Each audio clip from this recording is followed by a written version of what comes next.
Au-delà des classiques notions d'espace où l'homme projette ses pas, il est une dimension où peuvent se glisser par les innombrables portes du temps ses désirs les plus fous.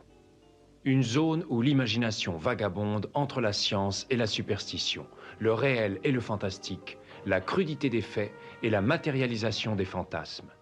Pénétrez avec nous dans cette zone entre chien et loup.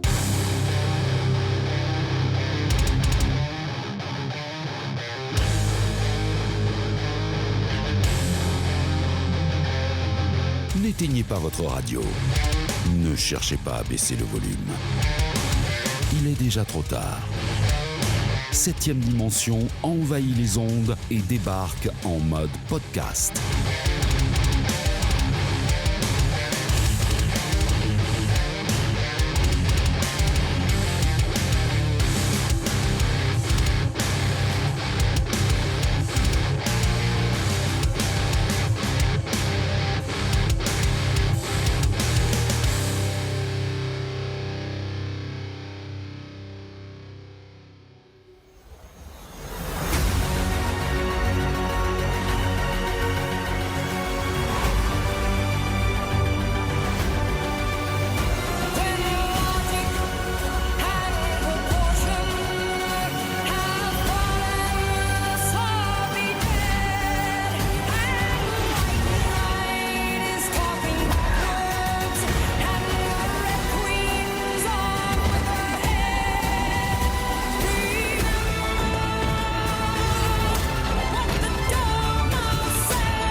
Et bienvenue dans ce nouvel épisode de la Vérif signé 7ème dimension. Alors Vérif très spécifique, donc ça je l'avais annoncé à la fois dans le podcast dédié à Matrix et sur les réseaux sociaux dernièrement. Donc on va traiter de Matrix Resurrection dans la Vérif, histoire de boucler la boucle. Voilà, donc ça c'est la phrase. Je me suis rendu compte en fait que je l'avais utilisé 2 fois sur des posts Instagram, donc bon, je suis désolé, voilà, donc à un moment donné, voilà, on recycle un petit peu les expressions qui vont bien. Donc l'idée quelque part, donc ça j'avais déjà expliqué, c'est de pouvoir mettre cet épisode à la suite de l'épisode spécial Matrix et de pouvoir s'écouter tout ça d'une traite. Voilà, donc je suis assez content de faire ces épisodes-là et pouvoir traiter de la saga dans son intégralité. Et comme c'était le cas dans l'épisode dédié à la première trilogie, j'ai le grand plaisir, l'honneur, donc la chance de recevoir à nouveau Johnny de Réservoir Vlog. Bienvenue à toi Johnny, en ces lieux comme d'habitude. Et salut à toi, bonjour à tous, et merci pour l'honneur, hein. C'est vrai que c'est un peu beaucoup, mais pourquoi pas. Allez, je prends. Exactement, et d'ailleurs, je tenais à te le dire, je t'avais dit en off, t'as menti, t'as dit que tu serais là pour chaque épisode où il y a du Keanu Reeves à l'intérieur, t'étais pas là pour John Wick. Alors, c'est quoi ton excuse? C'est à cause d'un autre gars qui fait des films de baston qui m'a pris un peu de temps ces derniers temps, donc du coup j'ai pas pu être là pour ce cher Keanu Reeves. Mais oui, j'ai suivi l'actu. Alors, il se passe quoi de ton côté? Alors, apparemment, tu t'es George Lucaisé, donc apparemment, sur un de tes projets. Dis-moi tout. C'est surtout à cause de cette superbe plateforme qu'on appelle YouTube et qui font chier de plus en plus, hein, pardonnez-moi l'expression, et qui te virent des vidéos pour 3 secondes de musique ou ce genre de conneries. Et donc, j'avais une vidéo sur Stallone qui faisait 1h10 et qui a été virée de la plateforme. Et donc au lieu de la re-upload, j'ai décidé de la refaire quasiment de zéro. Donc j'ai repris mon texte, j'ai remodifié mon texte, j'ai refait tout le son, tout l'enregistrement, et j'ai refait tout le montage. Donc on part de 1h10 à 1h, quasiment 1h30, et c'est long, mais c'est sympa à faire quand même. C'est long, mais en même temps c'est gratifiant, quoi. Oui, mais c'est ce que j'avais expliqué la fois précédente, hein, donc ça je m'adresse aux auditeurs, aux auditrices. Hein, moi je fais venir de la qualité en ces lieux, donc je comprends bien ta démarche, donc ça veut dire en fait que tu l'as mise à jour aussi, par rapport à peut-être qu'il y a des choses que tu n'avais pas traitées à l'époque. C'est ça. Notamment sur les dernières livraisons de Monsieur Stallone, donc du coup voilà, t'as pu rajouter ça dans cet épisode, quoi. Ouais, entre autres, et puis j'ai ajouté certaines, et disons qu'il y avait certains textes qui manquaient un peu de nuance et de réflexion. que j'avais peut-être pas forcément quand j'ai fait la vidéo il y a 5 ans. Donc j'ai rajouté certaines choses aussi sur les films que j'avais déjà traités. Donc, et puis le son était dégueulasse. Faut savoir que le premier son était enregistré à l'iPhone. Enfin, c'était une catastrophe, quoi.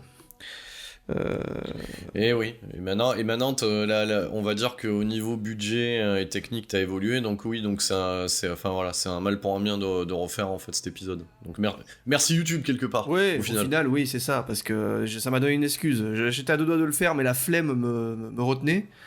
Et puis YouTube m'a pas donné le choix, donc j'ai dit allez, c'est parti.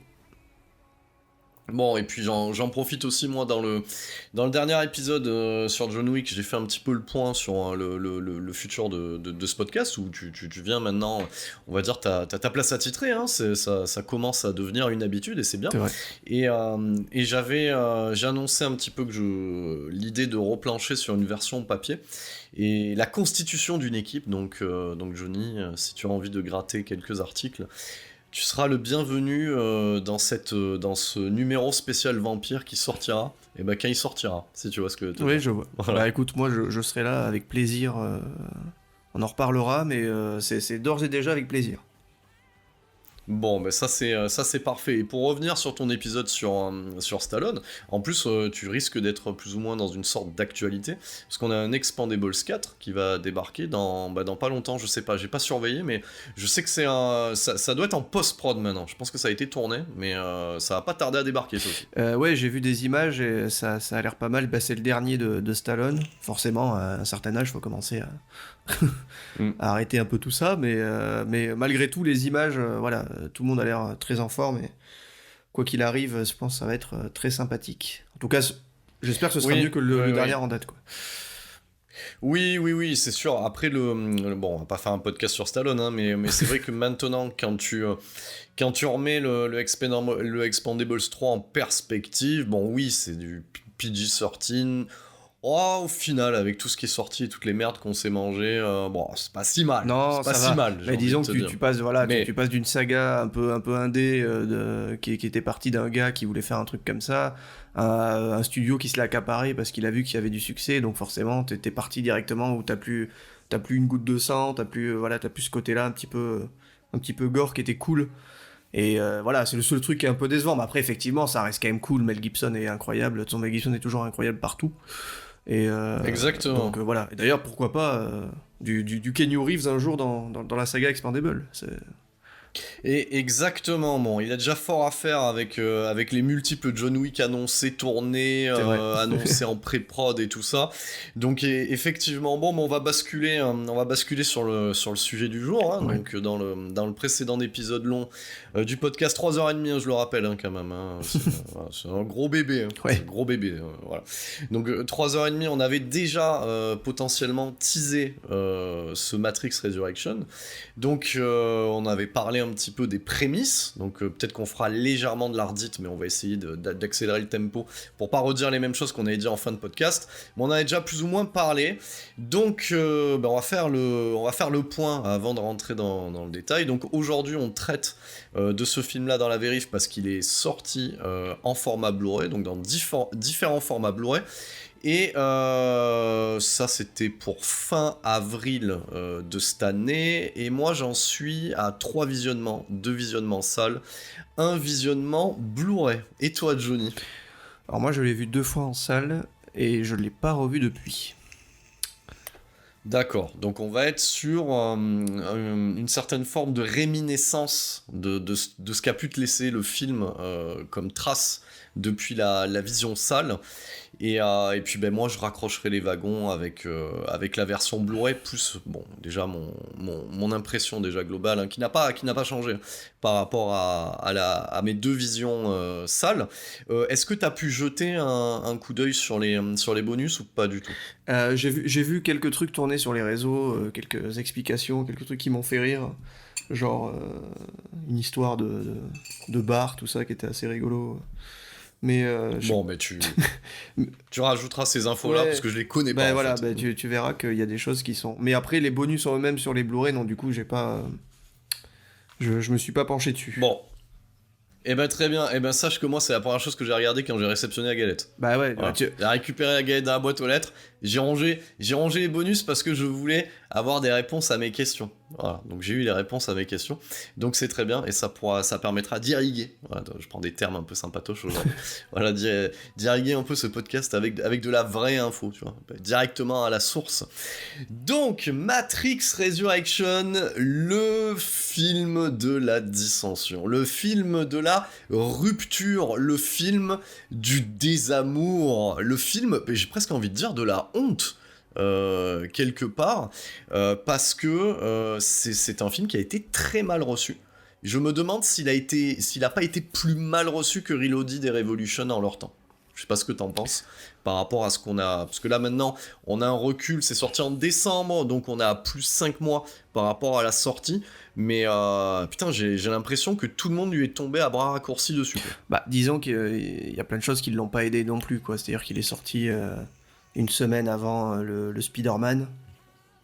Donc déjà, tu savais que le grand public allait plus se diriger sur sa sortie ciné du mois vers le Spider-Man que vers le Matrix.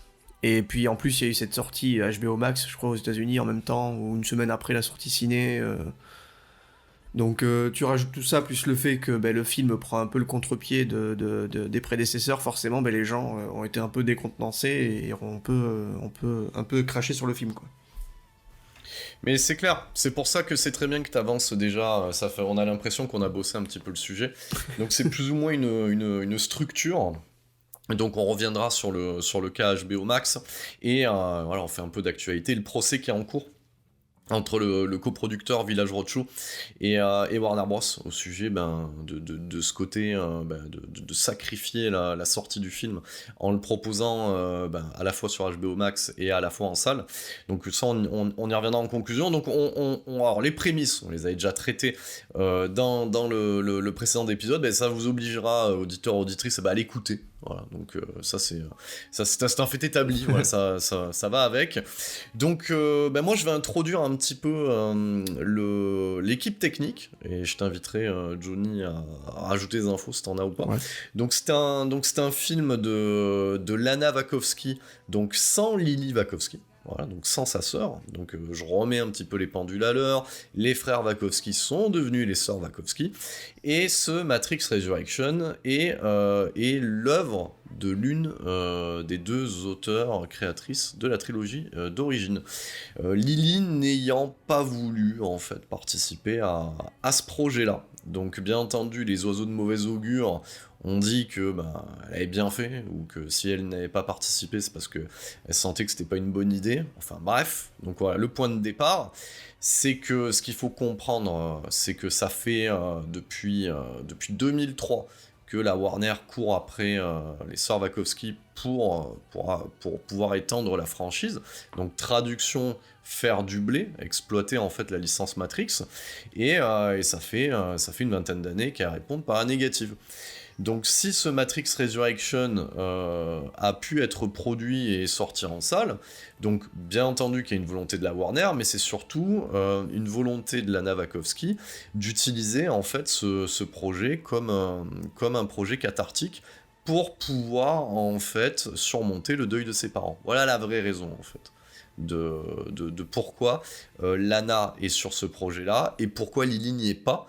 Parce que Lily, en fait, quelque part, elle va gérer son deuil d'une autre manière. Elle n'avait pas envie, en fait, d'utiliser l'histoire de Neo et Trinity pour pouvoir raconter quelque chose d'autre. Voilà, tout simplement. Donc, au final, il n'y a rien de compliqué sur ce point de départ. Voilà.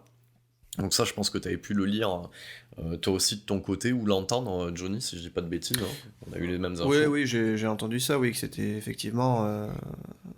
C'était les causes, et aussi justement effectivement à cause du studio qui, quoi qu'il arrive, leur a dit nous on le fera avec ou sans vous. Donc en tout cas une des deux s'est dit banco, quoi, et elle s'en est servie effectivement pour panser des blessures. Exactement. Donc là, du coup, on est sur une suite, parce que c'est une vraie suite en fait, hein, voilà, ce n'est pas un reboot ou un remake ou un rebirth. Voilà, on va prendre les termes d'aujourd'hui. Donc on est sur une vraie suite, donc qui apporte quelque chose et qui raconte en fait quelque chose d'autre. Donc déjà, ça c'est déjà un point positif. Au niveau du scénar, donc l'œuvre d'origine, la trilogie d'origine, est une œuvre écrite à 4 mains, donc par les deux sœurs.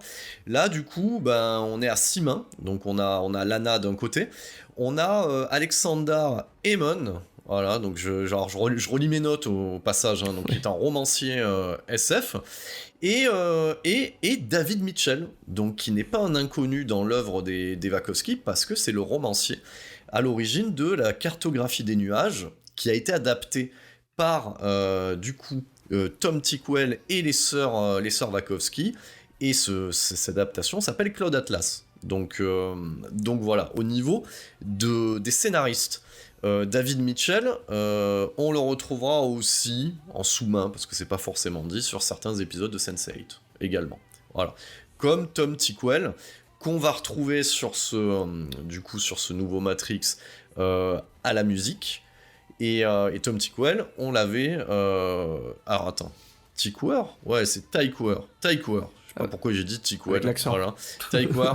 Ouais, non, mais ce qu'il faut savoir, c'est que j'ai pris des notes très très rapidement avant de préparation de ce podcast, 5 minutes. Donc Tom Tykwer, voilà, qui était donc réalisateur de Cours la Cour, co-réal de Cloud Atlas et aussi à la réal sur les épisodes de Sense8, et qui signe aussi la musique de ses propres œuvres et qui signe la musique de ce Matrix-là. Donc voilà pour on va dire, l'équipe créatrice à l'origine de ce Matrix, 4e du nom. Voilà. Est-ce que t'as des choses à rajouter ou est-ce que je continue ? Non, vas-y, continue, continue. Tu le fais bien, c'est ça ? C'est ça, oui. Continue, ça, tu le fais bien. Vas-y. Voilà, donc au niveau de la prod, toujours un habitué des Wachowski, James McTeague, qu'on avait déjà à la prod, notamment du Reloaded et Revolution, et qu'on retrouvera aussi comme réal, donc on inverse les casquettes, les Wachowski à la prod, lui comme réal sur V for Vendetta, Ninja Assassin, donc voilà, et bien entendu sur la série Sense8, et qu'on retrouvera sur les autres opus, hein, que sont Jupiter Ascending et Cloud Atlas. Donc un habitué à la prod. Et à la photo, donc on a un petit changement, donc on en parlera ensemble, voilà, qui est aussi une des remarques, critiques, reproches qui est fait à ce nouvel épisode. En lieu et place de Bill Pope, qui était aussi le chef-op de Sam Raimi, notamment sur Darkman, hein, c'est lui qui amène un peu le côté comic book de la chose. On a John Toll, donc voilà, ce qui amène autre chose. Et au niveau du cast, on va retrouver notamment le duo d'origine, donc Keanu Reeves, Johnny qu'on ne présente plus, je pense qu'on l'a assez présenté à ce niveau-là. Donc Carrie-Anne Moss qui reprend son rôle de Trinity. Ouais. Dans les anciens... Alors là, je tourne ma page, hein, parce que c'est plus du rôle de soutien. On retrouvera Jada Pinkett Smith qui reprend son rôle de Niobe. Ouais. Et notamment Lambert Wilson qui reprend son personnage du Mérovingien. Et moi, je suis très content de l'avoir noté. Daniel Bernhardt qui reprend son rôle d'agent. Voilà, du système. Donc on verra, voilà, je sais pas si tu l'avais pu le noter. Daniel Bernhardt qui était des Matrix... J'avais pas fait gaffe, ouais, effectivement, tu vois, maintenant que tu le dis. Voilà. Pour ceux qui savent pas qui c'est, c'est déjà un des antagonistes du premier John Wick, et c'est l'agent que Morpheus affronte sur l'autoroute, notamment sur plusieurs camions, dans Matrix Reloaded. Voilà, donc il reprend son rôle, et je vais essayer de bien le prononcer, et Priyanka Chopra Jonas, voilà, à mes souhaits, oui. Donc dans le rôle de Sati, la petite fille qui était née dans le programme sensitif, qui était née dans la matrice, dans Matrix Revolution, qui reprend son rôle à l'âge adulte. Voilà, ça c'est pour les têtes connues. Ensuite, au niveau des nouveaux venus, alors moi j'aime beaucoup son nom aussi, Yahya Abdul-Mateen II. Oui. Voilà. qu'on a pu voir dans Us, dans Candyman, dans Aquaman, et aussi dans un épisode de Black Mirror. On l'a aussi vu dans la série Watchmen. Je me permets de la préciser parce que c'est une série incroyable. Oui, c'est vrai, effectivement, j'avais voilà, oublié. Il n'y a qu'une saison, mais il faut la voir parce que c'est... Moi, j'ai adoré, quoi. Oui, et il faut d'autant plus la voir que c'est une très très bonne prod et scénar de Damon Lindelof, à qui on avait chié dessus à l'époque pour Lost. C'est vrai. Donc, qui est quand même un bon scénariste. Moi, je chie dessus une fois sur deux. Quand il s'agit de Prometheus et Lost, mais le reste... Non, c'est vrai que j'ai pu voir. Et d'ailleurs, c'est toujours sur OCS, hein, si je dis pas de bêtises, hein, la série Watchmen. Oui, c'est ça. Et puis, ça me fait penser un peu, en plus, moi je trouve qu'il y a un style un peu Wachowski, tu vois, dans l'idée dans le côté un peu comme ça, tu sais, jusqu'au boutiste du truc dans la série Watchmen. Et j'aime bien surtout le parti pris, ça, de terminer la saison sur une espèce de cliffhanger et dire allez vous faire foutre, il y aura qu'une saison. Tu vois, genre. C'est bien aussi d'avoir une conclusion. Oui, je suis d'accord avec toi, par les temps qui courent. Et effectivement, cet acteur-là est assez incroyable. Enfin, dans tous les rôles, moi, à chaque fois, je prends beaucoup de plaisir à le voir. Même dans Aquaman, il est assez cool. Il cabotine un peu, mais je l'aime bien aussi. Ouais, après, dans Aquaman, il a un costume qui est risible. Ouais, voilà, mais c'est pour ça, en fait. Mais bon, du coup, c'est pas ça. Ça fait partie du délire, quoi. Donc, c'est rigolo, quoi. Donc voilà, Yahya Abdul Mateen, acteur afro-américain qui est en train de percer, et qui pendant un petit moment, quand on l'a vu annoncer, enfin quand on a vu son rôle et notamment quelques photos volées du tournage, on pouvait sous-entendre qu'il reprenait le rôle de Morpheus. Voilà, il y a eu un petit mystère du coup pendant le tournage, pendant la pré-prod, et c'est effectivement le cas, mais c'est pas aussi simple. Ça, on développera un petit peu plus dans le détail. On va avoir Jessica Henwick, qu'on a pu voir de bien mauvaise manière dans Iron Fist et The Defenders sur Netflix. Oui. Voilà. Et ben oui, voilà, c'est le love interest de Monsieur Iron Fist. Hein. Ouais. Et dans Star Wars épisode 7, je ne sais plus quel rôle elle a dedans, mais elle est dedans. Elle joue pas un truc un peu déguisé, un peu CGI peut-être. Il y a moyen. Peut-être qu'il y a moyen. Peut-être qu'il y a moyen, voilà. Donc Jessica Henwick dans le rôle de Bugs, voilà. Jonathan Groff, qu'on a vu dans American Sniper et dans le Mindhunters, donc la série sur comment on pourrait dire ça, sur la naissance du FBI, hein, voilà, putain, j'en perds. Tu sens que c'est le début d'après-midi, oui. Aide-moi. David Fincher, ça, oui. Voilà, de David Fincher, et qui reprend. Alors, moi j'ai cherché quand même, hein, parce que c'est bien pour te dire que le wiki, il n'y a plus rien à foutre hein, de Matrix Resurrection. Ils ont mis Agent Smith à côté. Alors qu'au début, dans la trame, il s'appelle pas Agent Smith. Enfin, bon, bref, ouais, voilà. Donc Jonathan Groff dans le rôle de Agent Smith. Donc vous avez compris, bon, il y a du spoiler. En même temps, si vous écoutez cet épisode, j'espère que vous l'avez déjà vu. Et si vous l'avez pas déjà vu, bah, tant pis pour vous. C'est voilà. Ça. Donc ça, du coup, vous l'écouterez plus tard. On retrouve Neil Patrick Harris. Donc I Met Your Mother, Starship Troopers. Ouais. On va le dire quand même. Les Schtroumpfs aussi. Ouais, malheureusement. Ah ça, je savais pas, tu vois. Mais ouais, voilà, c'est toujours bien tu vois, voilà, t'as compris, hein, des fois il va chercher l'argent là où il faut, hein. Les Schtroumpfs, le film live, hein, bien entendu, hein, sinon c'est pas drôle, hein. Donc j'ai un peu cassé le truc. Dans le rôle du psychothérapeute de Thomas Anderson et de l'analyste, nous verrons les choses, et après, dans des petits caméos sympathiques, on retrouve Christina Ricci, dans le prototype du rôle qui sert à rien, donc voilà, ils auraient pu prendre n'importe qui, et je pense que même personne ne l'a reconnu, Christina Ricci, donc dans ce rôle-là, et Chad Stahelski, donc qui était doublure cascade de Keanu Reeves sur la trilogie Matrix, et réalisateur des John Wick, donc de tous les John Wick, hein. Donc comme ça au moins c'est simple, hein. Et qui joue le rôle de Chad.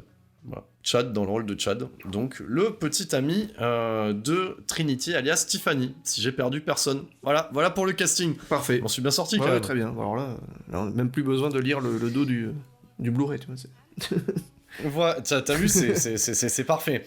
Bon, alors Matrix Resurrection alias Matrix 4, ça raconte quoi ?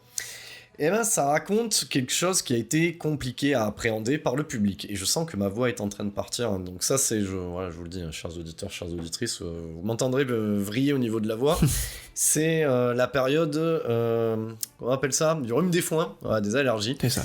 après avoir toussé un petit peu, je reprends le micro. Magie du montage, derrière. On va pas laisser, on va pas laisser non plus les crashs en sound design. Matrix, alors ce dernier Matrix, ça raconte quoi? Est-ce que t'as envie de le faire? Tu t'y colles, je m'y colle? Comment tu te sens? Oh non, vas-y, ouais. Non, là, vas-y. Là. Ouais, tu sens la galère. Tu sens la galère. Bon, allez, j'y vais. Donc, nous récupérons le personnage de Thomas Anderson. Et Thomas Anderson coule une vie plus ou moins heureuse en tant que développeur de jeux vidéo à succès. Et notamment développeur d'un jeu vidéo qui s'appelle Matrix. Et c'est là que c'est intéressant, c'est-à-dire que nous allons avoir en fait une structure scénaristique qui va être composée de 1/3 méta et 2/3 réelle suite en fait de la trilogie Matrix. Donc dans ce 1/3 méta, donc dans cette petite demi-heure de métrage qui pose un peu les bases, donc c'est un peu à l'image du premier Matrix où Thomas Anderson était un développeur au final, voilà. Donc là on retrouve Thomas Anderson en tant que développeur à succès, et il travaille pour alors c'est plein d'easter eggs, donc ça s'en est farci de tous les côtés. Donc il travaille pour une société qui s'appelle Deus Machina, donc petite référence à Deus Ex Machina. Donc cette société a développé un jeu vidéo à succès qui est la trilogie Matrix, donc du coup en fait la trilogie d'origine est intégrée dans l'univers du film. Voilà, ça c'est vraiment le côté méta, donc c'est canon, ça fait partie de l'univers de ce film-là, et leur client, la Warner Bros., ça fait quelques temps déjà qu'ils les poussent au cul pour avoir une suite de la trilogie vidéo ludesque. Je m'en suis bien sorti. Putain, c'est compliqué, tu le sens quand même.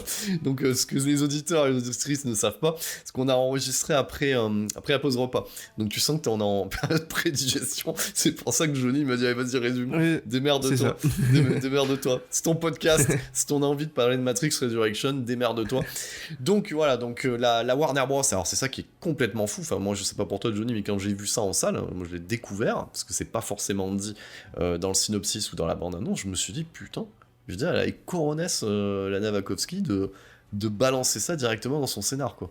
Donc ça c'était la grosse surprise. Ouais, c'est clair. La grosse surprise. Est-ce que c'est à ce niveau-là? Est-ce que c'est pas ça justement est-ce que Warner s'est pas dit bah si on va un peu, ils se foutent un peu de notre gueule, on va tuer le film dans l'œuf, on va le foutre sur HBO, tu vois, on sait pas quoi. Il y a des chances, je pense qu'il y a des chances, mais ça prouve bien quand même que, ils regardent pas ce qu'ils produisent.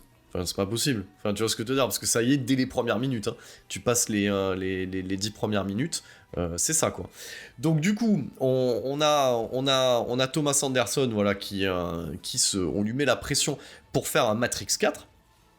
Et on découvre aussi qu'il est mal dans sa peau, et ben c'est là où c'est bien retranscrit, ère contemporaine, ben, quand on est mal dans sa peau, on va voir le psy. Voilà. Donc, et du coup, il carbure à coups de pilules bleues et de séances chez le psy, en fait. Voilà.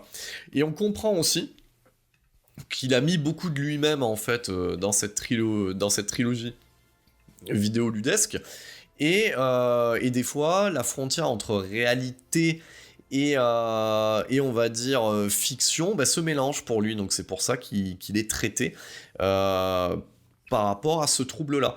Alors pendant ces quelques minutes, c'est vrai que en tant que spectateur, on peut se poser la question, se dire putain, ils partent dans quelle direction là à ce niveau-là? Est-ce qu'ils sont en train d'annuler la précédente trilogie? Alors bien sûr que non, parce que dans ce préambule-là, on suit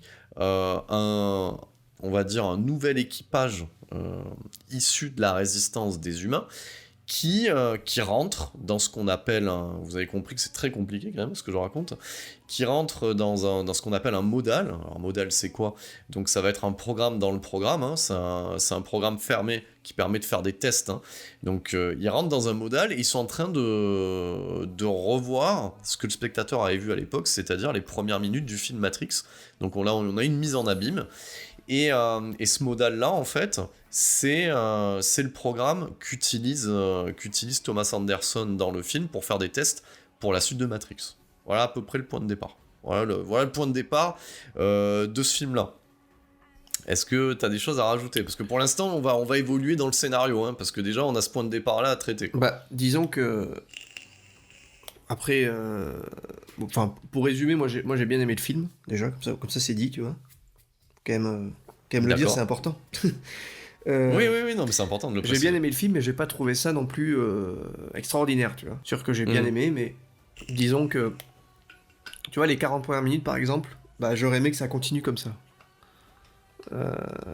C'est souvent ce que j'ai pu lire et entendre. Bah, parce que, en fait, j'ai été assez fasciné par le début du film, par ces premières minutes, où justement, tu sais, t'as ces espèces de petites images, petits trucs comme ça, tu sais pas trop, tu sais, il se regarde dans un miroir, il est un peu vieux, tu sais, c'est pas la même personne. Donc tu te poses plein de questions, et d'un coup, le film part sur, comme tu disais, sur une suite lambda des autres films, avec, on reprend les mêmes trucs, le vaisseau, tu vois, la résistance, etc. Et j'ai trouvé ça un peu dommage, en fait, c'est surtout ça qui m'a un peu... où je me suis pas dit, putain, c'est vraiment un super film, où je me suis dit, c'est un bon film, c'était cool, mais ça aurait pu être, je pense, encore mieux si ça avait suivi cette direction, tu vois, de se dire justement, mais attends, mais je comprends pas, c'est quoi ma vie, c'est ça, tu vois, et tu restes sur ce flou pendant 2 heures, tu vois, et t'arrêtes le film comme ça, en mode, putain, mais, tu vois, et là tu te dis, mais qu'est-ce qui vient de se passer, quoi. Et c'est vrai que ça aurait été assez incroyable. Mais le film a décidé de partir vers ça, et c'est ce que je trouve dommage en fait, parce qu'il y a quelque chose qui est dénoncé sur les 30 premières minutes, et à la suite t'as l'impression que toutes ces choses qu'on dénonce, eh ben, on te les rebalance en gros. Tiens, bah regarde, on a remis le vaisseau, on a remis la résistance, on a remis les trucs, tu vois, et on te remet des trucs comme ça, on remet le mérovingien, etc., tu vois, on te remet ces trucs là. Et au final, c'est ce qui est un peu dommage, je trouve, tu vois. Mais en même temps, je pense qu'il y a plus de choses derrière tout ça, j'en ai bien conscience. Et c'est aussi pour ça que j'ai pas voulu le revoir pour l'instant, parce que je pense que c'est un film qu'il faut revoir dans quelques temps, tu vois. Pas tout de suite, en tout cas. Bah, après, tu as raison. Après, moi étant complètement insane, du coup, je vais le revoir 15 fois. Là. Tu vois ce que je veux dire, vraiment, pour comprendre. Mais j'entends bien ce que tu dis, dans le sens où c'est ce qu'on a pu en... Alors, du côté positif, hein, je te parle des retours positifs, c'est ce qu'on en a entendu aussi. C'est de dire, voilà, il y avait ce point de départ qui était complètement inattendu, etc. Et après, on fait quelque chose de plus ou moins convenu. Sauf que ce qu'il faut pas oublier, en fait, c'est que la motivation principale du coup de Lana, c'est le duo d'acteurs. C'est Neo et Trinity. Donc du coup, à un moment donné, faut bien à un moment donné justifier, parce que ça s'appelle Matrix Resurrection. Donc il y a des opus qui ont le terme Resurrection dans leur nom. Je pense à Alien Resurrection. C'est quand même pas la même limonade, si tu vois ce que je veux te dire. Là, c'est le retour de Ripley, par exemple, est complètement tiré par les cheveux. Tu sens vraiment. Donc là, c'est vrai que coexiste. Donc, on va le dire, hein, c'est quand même un film de 2h30, hein, du coup, ce Matrix Resurrection. C'est très dense, il y a énormément d'infos, et il n'y a aucune volonté d'être le point de départ d'une nouvelle trilogie. Donc, il y a à la fois des nouveautés qui sont abordées, et un point final, si tu vois ce que je veux te dire. Donc effectivement, ça amène ce déséquilibre, et aussi, c'est ça qu'il faut prendre en compte, ce que tu as pu te construire pendant 20 ans d'une suite potentielle à la trilogie. Les attentes, en fait. Hein. Ouais. C'est ça, tout le monde a plus ou moins fait sa suite dans sa tête à la trilogie Matrix. Voilà. Donc il y a tout ce côté-là, mais t'inquiète pas, on va rentrer dans les arcanes et on va essayer d'expliquer ton ressenti, le mien et la mauvaise appréhension aussi du public, etc. Donc sur ce point de départ, voilà, qui est très très méta, hein, où en fait le Matrix 4 parle du fait de faire Matrix 4 au final, parce que c'est à peu près ça, où Lana parle de ça. À un moment donné, se profile, du coup, la suite de la trilogie, qui est que ça tend vers quoi, et de montrer l'après, en fait. L'après de la trilogie d'origine. Donc, très rapidement, ce nouvel équipage se retrouve dans le modal, et on comprend assez rapidement que, ben oui, il avait été laissé pour mort dans la trilogie d'origine, et on voit rapidement Trinity, qui ignore complètement son propre passé. Donc, comme tu l'as dit, Neo n'a pas le même reflet dans le miroir, donc il est plus ou moins planqué, donc on comprend que les machines ont réinséré Neo et Trinity dans la matrice. Donc, dans quel but ? Alors, il y a beaucoup de gens qui n'ont pas compris le but. Donc ça, je vais... alors, je sais pas, tiens, voyons voir si toi, tu l'as compris, le but. Pourquoi réinsérer Neo et Trinity dans la matrice ? Je crois que c'est leur connexion qui donne une énergie incroyable ou un truc comme ça, non ? C'est ça, je crois. C'est ça. C'est-à-dire que et c'est pour ça que je vais me permettre de faire une petite saillie aussi envers les détracteurs en fait de ce film-là et de toute façon les détracteurs de Matrix Resurrection sont les mêmes qui rejettent en bloc Reloaded et Revolution de manière générale. De toute façon c'est comme ça. Il y a pas de nouveauté. C'est que la trilogie d'origine ne raconte pas le parcours de l'élu en fait. Ouais. Voilà, c'est ça qu'il faut comprendre. Ça raconte en fait, et ça on l'avait dit dans le précédent podcast dédié à la trilogie, ça raconte le lien intrinsèque entre des humains modifiés et des machines qui se modifient en fait. Voilà, donc il y a un yin et un yang, c'est la relation Smith-Neo en fait. Hein. Et au final, la dernière version de la matrice qu'on a pu voir dans la trilogie d'origine, si vous suivez toujours. Donc cette matrice très verte, etc., qui reproduit le monde de la fin des années 90, début 2000, en fait, fonctionne, hein, voilà, l'énergie produite par les humains fonctionne sur cette volonté d'avoir le choix, voilà, donc la quête du choix, et la notion du messie, en fait. Voilà, et de la prédestination, des croyances, etc. Donc cette matrice-là, elle fonctionne là-dessus. Alors que au final, si on reprend, c'est là que je vais en perdre quand ils vont écouter ce podcast-là, si on reprend la scène de l'architecte, parce que les machines évoluent aussi en fonction, on a compris qu'il y a eu plusieurs matrices, donc l'architecte dit bien à Neo, je sens poindre en toi, en fait, une information qui pour lui, il le dit, l'architecte, qui pour lui ne répond à aucun corollaire, parce que lui, il est très systémique, hein, très dans les corollaires, très dans les 1 et les 0, qui est la notion de l'amour, en fait. Et il lui dit qu'il va te rendre aveugle aux choix les plus simples. C'est-à-dire que Trinity doit mourir et qu'à un moment donné, il n'y peut rien. Voilà. Sauf qu'il décide de faire autrement.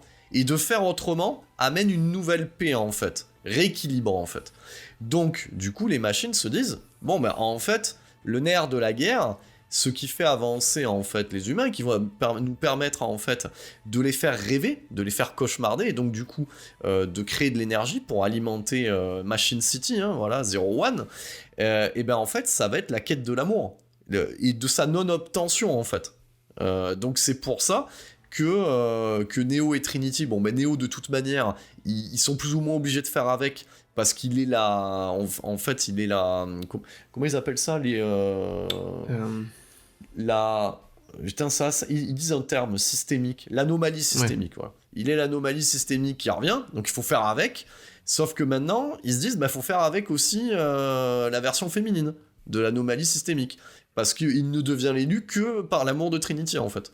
Donc c'est pour ça qu'en fait, ils sont réinsérés dans la matrice, et qu'à partir de là, ils permettent, dans cette nouvelle matrice qui nous est donnée à voir, permettent en fait de redéfinir. Et c'est pour ça aussi que c'est très intéressant de voir que l'architecte devient l'analyste et qu'il est psychologue, parce que aujourd'hui, il n'y a plus d'oracle, il n'y a plus d'architecte, on a un seul et même programme qui fait les deux en fait, qui fait à la fois la psyché et à la fois la structure de la matrice.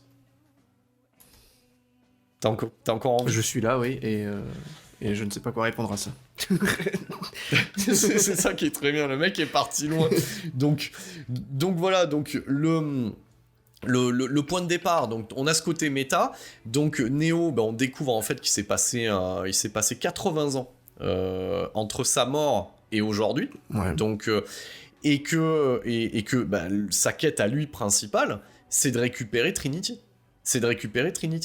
Et en cela vont l'aider en fait les résistants, voilà, les résistants actuels, pour pouvoir récupérer Trinity. Voilà le point de départ. Donc en fait on est sur une suite qui va se concentrer sur le duo Neo-Trinity et sur leur lien en fait. Voilà l'histoire en fait qui est racontée à ce niveau-là. Donc là si tu veux je te propose qu'on énumère et qu'on discute les points de dissension ou on va dire les différentes parties qui soit posent problème, soit sont surprenantes par rapport à ce dernier opus. Donc on va se concentrer sur le côté méta, donc parce que tu as commencé à l'aborder, et que toi tu t'avais dit que j'aurais pu poursuivre là-dedans, on va dire complet quoi. J'avais pas besoin du reste. Ouais, non, bah, tu vois, moi je serais parti sur un... Enfin, moi ça m'aurait pas gêné qu'on assiste à une espèce de romance, tu vois, mais un petit peu biaisé, tu vois, en mode qu'est-ce qui se passe, tu vois, tu sens qu'il y a un truc qui va pas, quoi, tu vois, on te tourne ça comme une romance, mais tu sens qu'il y a des trucs qui vont pas, et petit à petit ça se dévoile, tu vois, mais j'aurais bien aimé qu'on reste justement dans ce délire-là au début, tu vois, où ils sont dans cet univers, parce qu'effectivement, c'est pas un remake tout ça, mais on a ce côté où en fait il faut repartir de zéro, quoi. Faut tout recommencer, faut le ramener, faut lui réexpliquer. Et donc en fait t'as ces espèces de redites qui sont pas forcément des plus galvanisantes, tu vois. Je comprends voilà, ce même que tu veux si dire. ils en jouent aussi, tu vois, quand Morpheus, tu sens quand il lui réexplique, mais il se fout de la gueule du perso, de sa propre personne. Au final, il fait oui, bon, blabla, tu vois, machin. Tu vois, il y a... Mais c'est ça. Voilà, parce que eux-mêmes en ont conscience, mais dans ces cas-là, si t'en as conscience, tu pars sur autre chose. Après, c'est vrai que là aussi où les gens ont été perdus, moi quand je l'ai revu après la deuxième fois, ça c'est mieux passé, tu vois. Mais le fait de donner des noms à des personnages et qu'il n'y ait plus les mêmes visages, tu vois, ça a été très compliqué au début. De réassimiler tout ça, tu vois. Mais je vois ce que tu veux dire. Je vois ce que tu veux dire. Et ce qui est fou dans cette partie-là, c'est que donc Jonathan Groff incarne une nouvelle version de l'agent Smith. Et en tant que directeur artistique, chef de projet, c'est génial. Je dis, mais quelle idée de génie de mettre un... Tu vois ce que je veux dire, d'avoir ce personnage-là qui est à la tête d'une start-up, tu vois, quelque part, hein, c'est ça, de start-up de jeux vidéo, et qui lui explique, qui dit à Neo, mais on raconte toujours les mêmes histoires, en fait. Les gens veulent toujours la même chose.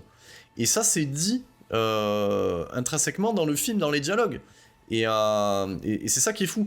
Moi, ce que j'ai tu vois, sur cette première partie, enfin, moi, typiquement, on va dire que déjà, dans cette première demi-heure, voilà, donc toi, tu as dit que tu avais apprécié le film, moi, j'ai rien dit pour l'instant, au final, hein, tu vois.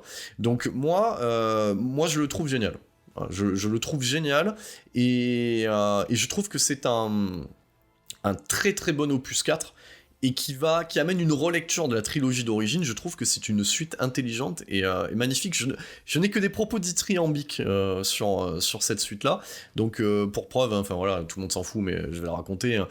J'ai déjà précommandé le prochain coffret, du coup en Blu-ray 4K. Donc voilà, j'ai un poster chez moi. Je suis pas loin d'avoir la bande originale en vinyle. Donc on est bon, quoi. Voilà. Enfin, pour moi, on est bon. Pour moi, on est... voilà, je vais l'affirmer. Ça m'arrive, ça fait une dizaine d'années que je prends plus de grosses claquasses au cinéma, des vraies claques. Je crois que celui-là a été une vraie claque. Donc effectivement, j'avais énormément d'attentes, et mes attentes ont été comblées en partie et plus ou moins upgradées, dans le sens où j'attendais pas certaines choses, et je suis très content qu'on m'ait proposé ça. Et je crois que la dernière claque, ça a été Tenet, et avant ça a été Interstellar. Voilà, ça, en tout cas, de manière subjective pour moi, c'est ça. La même semaine, on va remettre, et c'est toujours bien de chier, hein, sur le MCU. La même semaine, il y avait Spider-Man, comment il s'appelle celui-là? No Way Home, No Way Home, Far From Home, Homecoming. Voilà, Homeless bientôt, hein. donc voilà, enfin moi j'ai regardé, il était sorti avant le Spider-Man ou pas? J'essaye de le remettre dans la temporalité, ou après? Avant, hein. Je crois qu'il est sorti... je me demande si c'est une semaine avant ou une semaine après, je sais plus. Oh. Je crois que c'est une semaine avant. Ouais, je crois que... Ouais, c'est une semaine avant, il me semble. Et enfin voilà, moi j'y suis allé, et je suis parti de la séance. Voilà, je suis parti de la séance parce que c'est de la merde. Voilà, parce que voilà, je le dis, et de toute façon j'ai annoncé dans le précédent podcast que j'allais m'attaquer au MCU, ce qui était temps en fait, par phase. Mais j'ai regardé ce film-là, déjà qui est beaucoup trop long. Et je l'ai pas vu en entier, c'est pour vous dire, déjà j'ai trouvé, je suis resté 45 minutes, et j'ai même regardé les gens autour de moi. Et j'ai regardé, j'ai dit, mais est-ce que tout le monde est content de regarder ce truc-là? Je dis, Bah oui. Enfin voilà. Et non, mais je veux dire, en plus, c'est mal branlé en termes d'effets. Enfin voilà, globalement, c'est mal branlé. Ce que ça raconte, ça me parle pas, ça m'intéresse pas. Ça raconte rien au final. Et j'ai même prédit, parce que j'ai même prédit la fin à des gens qui l'avaient vu.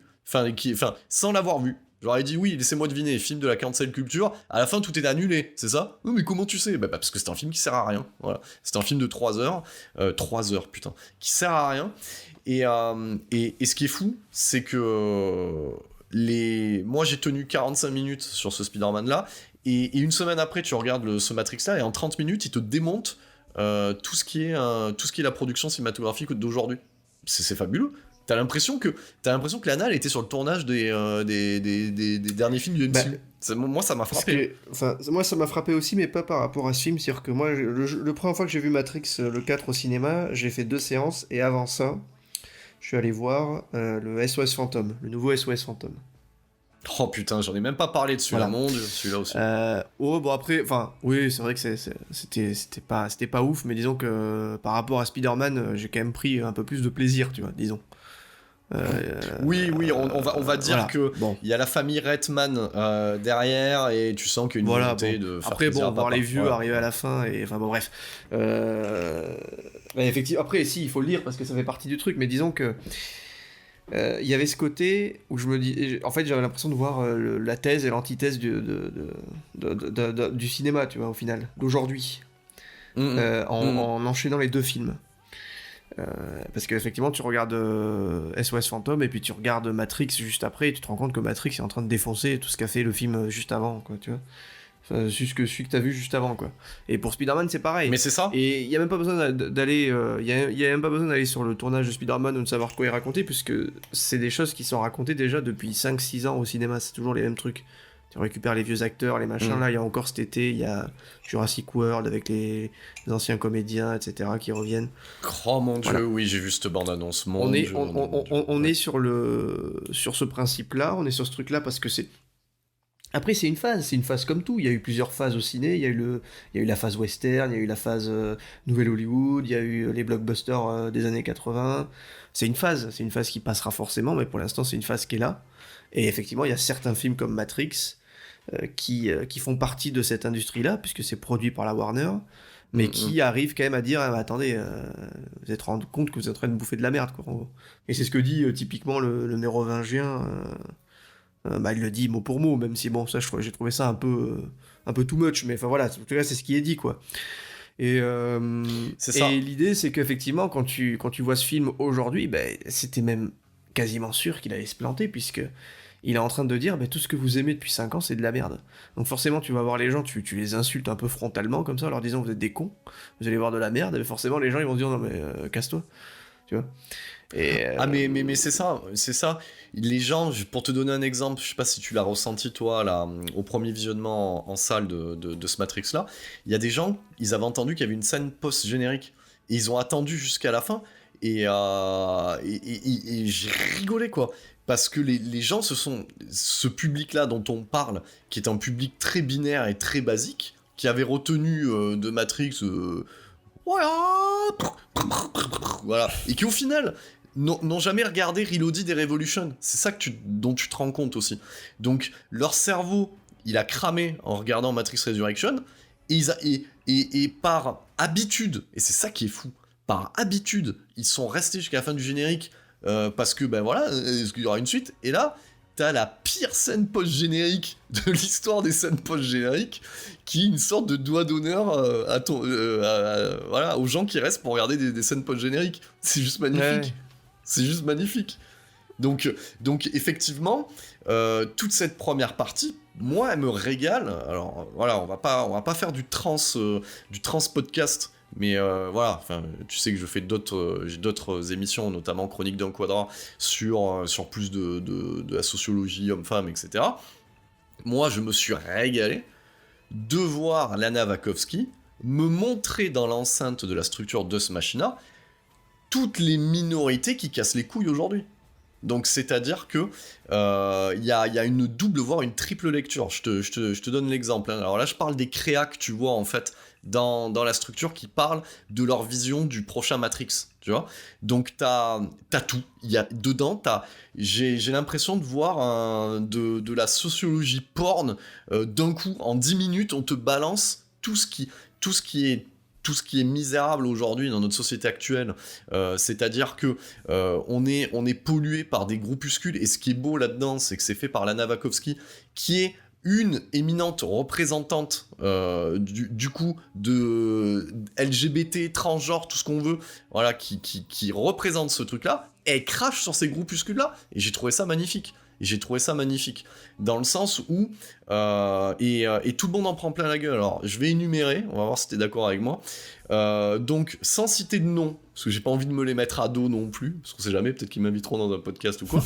Donc on va dire que certains critiques cinéma qui écrivent des livres et qui font des podcasts, voilà, ont une vision de la trilogie Matrix qui est la leur en fait.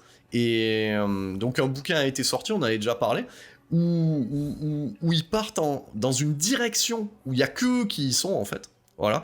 Et ils sont représentés dans ce prologue de Matrix Resurrection comme ces espèces de créas à la con qui font « Ouais, Matrix, en fait, ça doit te faire fondre le cervelet, ça doit être... » Voilà. Et en fait, ça, c'est toute l'intelligentsia de la critique autorisante française d'aujourd'hui qui viennent se faire déboulonner en une phrase, en fait. Et c'est pas étonnant que ces gens-là n'aient pas aimé, alors qu'ils soutenaient la première trilogie, n'aient pas aimé la dernière, parce qu'en fait, ils y ont rien compris, toujours. Voilà, toujours. Voilà. Même s'ils ont mis de la citation à base de références à Baudrillard, etc., ils ont rien pipé à ce que racontait la trilogie. Est-ce que tu as pu noter ce petit truc-là ou pas du tout ? Bah, j'ai vu effectivement cette réunion, je suis pas parti forcément sur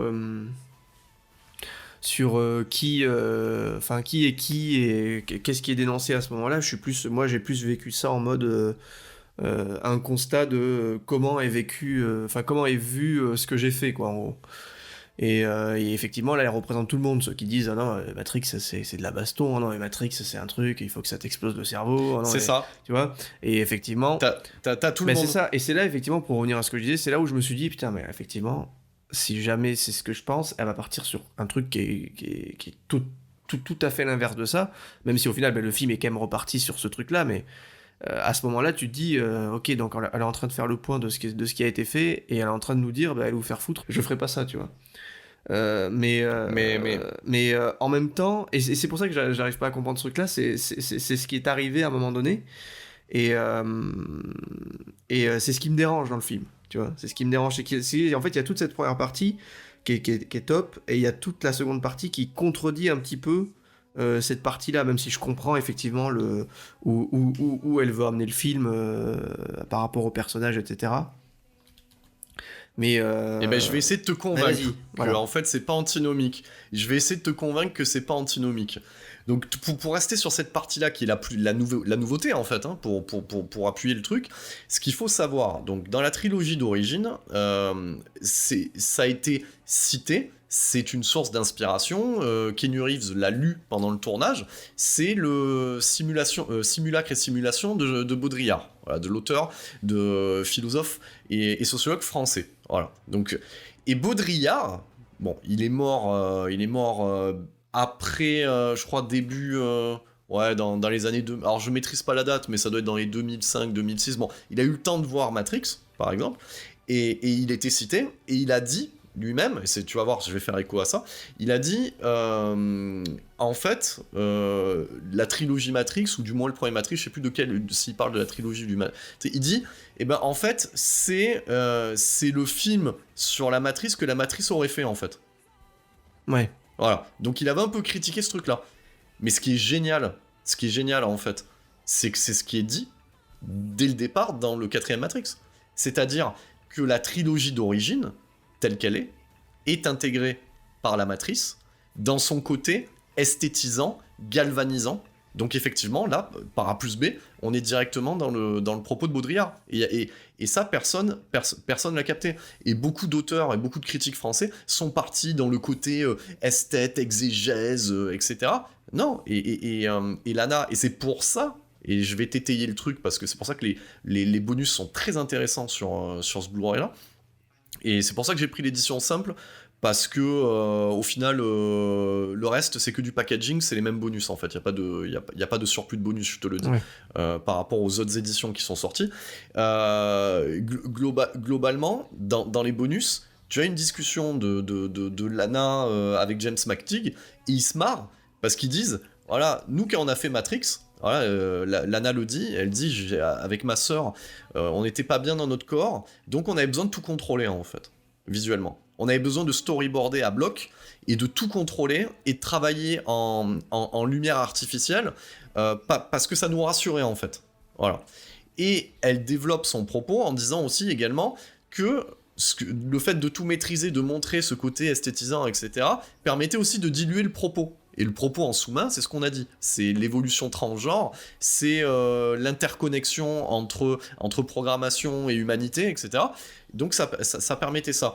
Et dans cette même discussion qu'il y a dans le bonus, c'est magnifique, elle dit qu'aujourd'hui, elle est en pleine possession de ses moyens et qu'elle peut se permettre d'improviser ce genre de scène sans forcément les storyboarder. Donc voilà en fait pourquoi la réal est comme ça aujourd'hui en fait. Parce que c'est pas qu'elle ne sait pas tourner, c'est qu'elle a voulu être plus dans le close-up et plus être sur les acteurs eux-mêmes en fait. Voilà, et tu le vois dans le making-of. Et t'as James McTeague qui rigole, qui dit oui, et ça a été enregistré avant la sortie en fait, hein. C'est vraiment parallèle du tournage.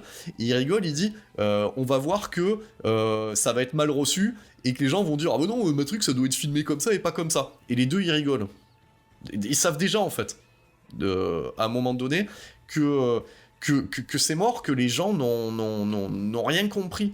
Et toute cette intro qu'il y a là, c'est aussi le ras-le-bol de Lana d'entendre des anciens présidents américains ou des présidents qui se présentent en campagne, notamment Trump, reprendre le principe de la pilule rouge. Toute une vague aussi masculiniste, voilà, d'hommes qui s'opposent au féminisme reprennent l'idée de la pilule rouge. Tout le monde reprend la pilule rouge, tout le monde croit avoir compris Matrix, mais personne n'a rien pipé en fait, au propos de base. Voilà ce qui est dit en fait, globalement. Ouais, non mais je suis d'accord sur ça évidemment. Mais dans ces cas-là, tu fais pas de... Tu vois, là il y a de l'action par exemple, et il y a des moments où c'est pas possible quoi. Donc tu le fais pas. Alors moi je l'ai revu là en Blu-ray bien calé, hein. Je l'ai revu, alors qu'on n'aime pas, pourquoi pas, mais quand tu pars du principe, si tu pars du principe, hein, après ça c'est chacun voit midi à sa porte, hein. Si tu pars du principe qu'elle considère et qu'elle est dans l'axe de Baudrillard en disant que la trilogie Matrix d'origine, si le propos il est là, hein, si la trilogie Matrix d'origine c'est le film que la Matrice aurait fait sur la Matrice, voilà, qu'elle prenne un contre-pied esthétique différent, ça se justifie par A plus B. Après, les scènes, quand tu vois sa manière de filmer en lumière naturelle, ce qu'elle ne faisait pas avant, et qui ressemble à ce qu'elle a fait sur Sense8 et sur Jupiter Ascending aussi, oui, la mise en scène évolue. Bah, disons que... Et je crois pas... Le souci, c'est... Alors moi, j'aime bien l'esthétique, Sense8 et tout, effectivement, ça rappelle ça, et moi, j'ai aucun problème avec ça, je trouve ça... Il y a des scènes qui sont très cool, la scène dans le train, tout ça, au Japon, là, ça, c'est très sympa.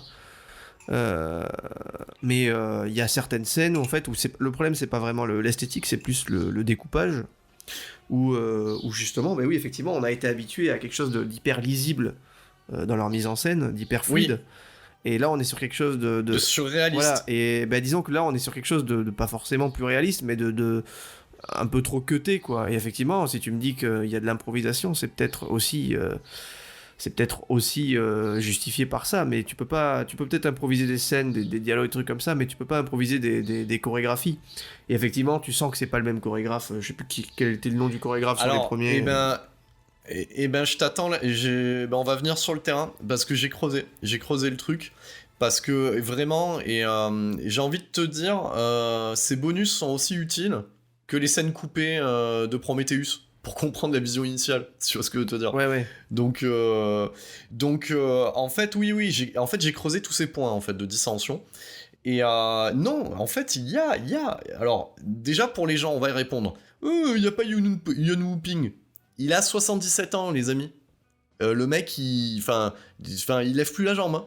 Il y a une whooping et il a la retraite. Non mais disons, oui, voilà, non mais donc, voilà la raison. Évidemment que ça paraît cohérent qu'il y soit pas et que à son âge, mais disons que c'est là que tu vois juste que ce qui est fait à Hong Kong, c'est pas forcément fait de la meilleure des manières aux États-Unis.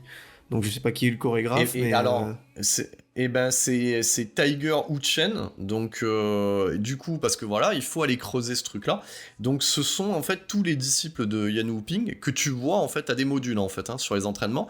Il y a les mêmes entraînements 6 mois avant le tournage, et pendant le tournage, donc il y a le même délire, sauf que la différence avec il y a 20 ans, c'est qu'aujourd'hui, c'est partout en fait, donc c'est intégré, t'as les mêmes câbles, en fait les Wachowski ont posé les bases de ce qui est le cinéma Marvel d'aujourd'hui, parce que c'est leur technique qu'ils utilisent, donc au final, donc t'as Tiger Wu-Chen qui était cascadeur et coordinateur sur Matrix Reloaded Revolution, qu'on retrouve sur Kill Bill, Man of Tai Chi de Keanu Reeves, et John Wick 3. Voilà, donc c'est lui qui s'occupe en fait des entraînements et de la coordination des cascades. Tu as Chad Stahelski en fait, qui est venu faire un petit rôle et qui est venu en sous-main prêter main forte en fait sur la scène finale et quelques cascades. Et après t'as des départements techniques qui étaient déjà en place en fait à l'époque. Voilà. Donc en fait sur cette voilà, ce qu'il faut comprendre, et je te promets, Johnny, il faut vraiment que tu regardes les bonus et que tu le regardes une nouvelle fois. Ce qu'il faut comprendre, c'est que Lana, son parti pris, on l'aime ou on l'aime pas, parce que c'est ce qui se passe aujourd'hui, c'est qu'elle a amené en fait un ressenti très nouvelle vague dans ce film-là. Voilà la cartouche qu'elle a mise de manière supplémentaire et que les gens n'arrivent pas à digérer. Mais c'est une cartouche de réal et de créa, c'est-à-dire qu'elle a décidé de filmer, c'est-à-dire que pour elle, elle le dit, elle le montre, toutes les prévises, elle connaît ça sur le bout des doigts, elle a déjà fait 3-4 fois, voilà. Donc là aujourd'hui, cette même chose, elle décide d'avoir un rapport, et on la voit d'ailleurs, et même Keanu Reeves témoigne en disant, voilà, moi, mon expérience sur la trilogie Matrix, c'était moi à refaire 150 fois la prise, et les Wachowski derrière un combo. Là aujourd'hui, il refait les prises, sauf que Lana, elle est derrière la cam en fait. Elle est derrière la cam, tout est fait au steady, elle shoot, donc elle a une relation plus organique avec les plans. Ouais, mais... Voilà. Donc, on aime ou on n'aime pas. Bien sûr. Mais disons que, après moi, voilà. Je suis sur un ressenti purement émotionnel, et tu vois, j'ai pas fait semblant d'aimer ou de pas aimer, tu vois, je suis vraiment, c'est vraiment sur un sentiment qui vient du plus profond, tu vois. Quand tu regardes le film, tu te dis, est-ce que t'aimes ou est-ce que t'aimes pas, est-ce que t'es devant à fond ou est-ce qu'il y a un truc qui te convient pas. Et il y a plein de moments comme ça où, en tout cas sur les scènes d'action pure, comme je te disais, tu peux ne pas en mettre, tout ça, moi ça ne me gêne pas, mais là elles y sont. Et moi je comprends pas par exemple où est le parti pris de refaire la scène du dojo en nul en fait, tu vois. Je comprends pas. Elle est pas... Alors, elle est pas nulle, ce sont des... Alors, si on prend le mythe campbellien, parce que de nouveau c'est ça, parce que les gens ont dit « Oh, Neo, il pousse avec les mains, tout ça ». Mais Neo, il en a plein son cul, en fait. Neo... Non, mais c'est ça qu'il faut comprendre, mais c'est vrai, c'est la réalité. Neo, on l'a reconstruit, on l'a remis dans la Matrix, le mec, il a 150 ans, à peu près, il en a plein son cul, et c'est ce qu'il montre. Et dans ce parcours campbellien de développer tes pouvoirs, le mythe du héros, machin, avec le rite de passage, etc., il est là pour... Voilà, on montre qu'il y a quand même cette redite, mais on montre aussi que le personnage, il est au-delà, en fait. Voilà. Donc, alors, c'est pas que j'ai travaillé sur la prod, je ne prends pas d'argent, en fait, sur le fait de défendre Matrix Resurrection. Mais en tout cas, moi, je le comprends intrinsèquement, et j'ai envie de te dire que le rejet qu'on peut avoir sur les scènes d'action est le même que le public a eu avec la scène de l'architecte entre Matrix Reloaded et le premier Matrix. C'est-à-dire que là où tu t'attendais, parce que c'est ça, hein, c'est-à-dire quand t'as digéré Matrix Reloaded, tu dis oui, ok, d'accord, il va y avoir des machins, et ben non, de nouveau, on te met dans l'inconfort, en fait. Tu croyais que ça allait être dans cette direction, mais c'est dans une autre direction. Je préfère un choix différent que pas de choix du tout, en fait, parce que de toute façon, les gens auraient de nouveau dit, Si par exemple on avait fait un copier-coller, déjà d'une ça a déjà été fait, donc ça sert à rien de le refaire, mais si on avait fait un copier-coller de ce qui avait été fait dans les 90, tu peux être sûr que les gens auraient dit ouais c'est pareil, il y a les combis en cuir, c'est au ralenti, et je pense pas me tromper sur ça en fait. Non, c'est possible, Donc, évidemment, mais disons que voilà, il y a je sais pas, je sais pas si je vais dire ça, mais disons que je sais pas, on parlait d'Aquaman tout à l'heure, mais je trouve que les combats d'Aquaman ils font plus Matrix que le dernier Matrix, tu vois. Ben c'est ce qu'ils disent dans le making of. C'est-à-dire que ils disent exactement ça, que tout Hollywood fait du Matrix en fait, et que eux, quitte à revenir, ils veulent faire différemment. Et ce qui est bien, d'ailleurs, je tiens à le dire sur cette galette, ça m'a étonné d'ailleurs. Je pensais que vu que le film avait fait un bide, ils m'auraient expédié ça avec des featurettes de merde. Il y a quasiment 2 heures de bonus. Hein. Donc on est quand même sur la même quantité de bonus qu'il y a sur les précédentes éditions en fait. Ouais, bon, ça va. Et chose différente d'avant, et voilà, ça on l'a déjà expliqué, les Wachowski on les voit plus aujourd'hui, enfin notamment Lana, depuis qu'elle a fait son coming out, on la voit plus, elle est plus en accord avec elle-même, donc là elle participe en fait au bonus. Donc là on la voit, elle t'explique par A plus B les choses et la direction qui est prise en fait. Voilà, donc il n'y a pas d'arnaque. Et il y a ce côté aussi qui est très drôle à un moment donné où t'as James McTeague et Lana qui sont là, qui refont les pompes de Warner. Oui, est-ce que vous avez fait des prévises pour la poursuite dans les rues à San Francisco et tout? Et eux ils rigolent et ils font je vais vous montrer notre prévise, et ils te montrent une serviette de table où ils ont gribouillé des trucs en fait. Oui, voilà. non, mais bon. Ouais, c'est ça notre Ouais, prévise. mais bon, moi j'ai entendu des trucs aussi, comme quoi, voilà, ils avaient fait semblant de faire croire que qu'ils avaient tourné dans un bar, alors qu'en fait ils voulaient juste aller se picoler toute la soirée, et c'était en plein Covid, donc ils se sont fait choper, machin, enfin bon, voilà. Il y a des histoires comme quoi, effectivement, il y a eu des trucs un peu faits comme ça, mais est-ce que c'est vraiment la meilleure chose à faire que de dire je bâcle un peu le truc, tu vois, t'as un film, je pense quand même qu'il faut le préparer un minimum, quoi, tu vois, parce que sinon mais elle l'a préparé, mais tu vois, tu rentres dans le nerf de la guerre d'un truc que ni toi ni moi on peut argumenter là-dessus. Je te donne un exemple, on va parler musique. Tu prends par exemple un groupe de rock de base, voilà, de folk rock, de pop rock, voilà, qui va à un moment donné s'entraîner, voilà, toutes les semaines, à composer, machin, tu vois, ils s'entraînent, ils sortent un album, il est pas bon. Pourtant, ils l'ont préparé, tu vois. Ils se sont... Tu vois, ils ont fait le taf. Mais le truc, il est moyen, quoi. Et à côté de ça, parce que ça, c'est un fait établi, hein, un Paul McCartney, le mec, il boit un coup, là, il gratte un truc sur sa guitare, en pantoufle, et il te sort un hit. Alors, est-ce qu'il est plus méritant non, il est pas méritant, le mec il a gratouillé un truc, mais c'est la différence en fait entre le génie et la normalité. Donc quand on a quelqu'un comme Lana Wachowski ou même Lily qui sont atypiques en fait, hein, qui sont des vrais auteurs, des vrais artistes qui moi il me semble n'ont plus rien à prouver aujourd'hui. C'est pour ça que je pense que le film, et elle a bien raison, elle s'est libérée aussi de ces contraintes là, elle le tourne comme elle l'entend. Parce que d'une, déjà, c'est son œuvre, et de deux, il n'y a que elle qui est en mesure, en fait, de faire quelque chose, hein, et on peut le dire. Hein. On regarde ce qui a été fait sur la postlogie Star Wars. Hein. Les gens ont pu cracher sur la prélogie. Bon, mais regardez le résultat, hein, quand c'est pas George Lucas. Voilà, vous pouvez dire ce que vous voulez, c'est l'œuvre de George Lucas. Elle, c'est son œuvre.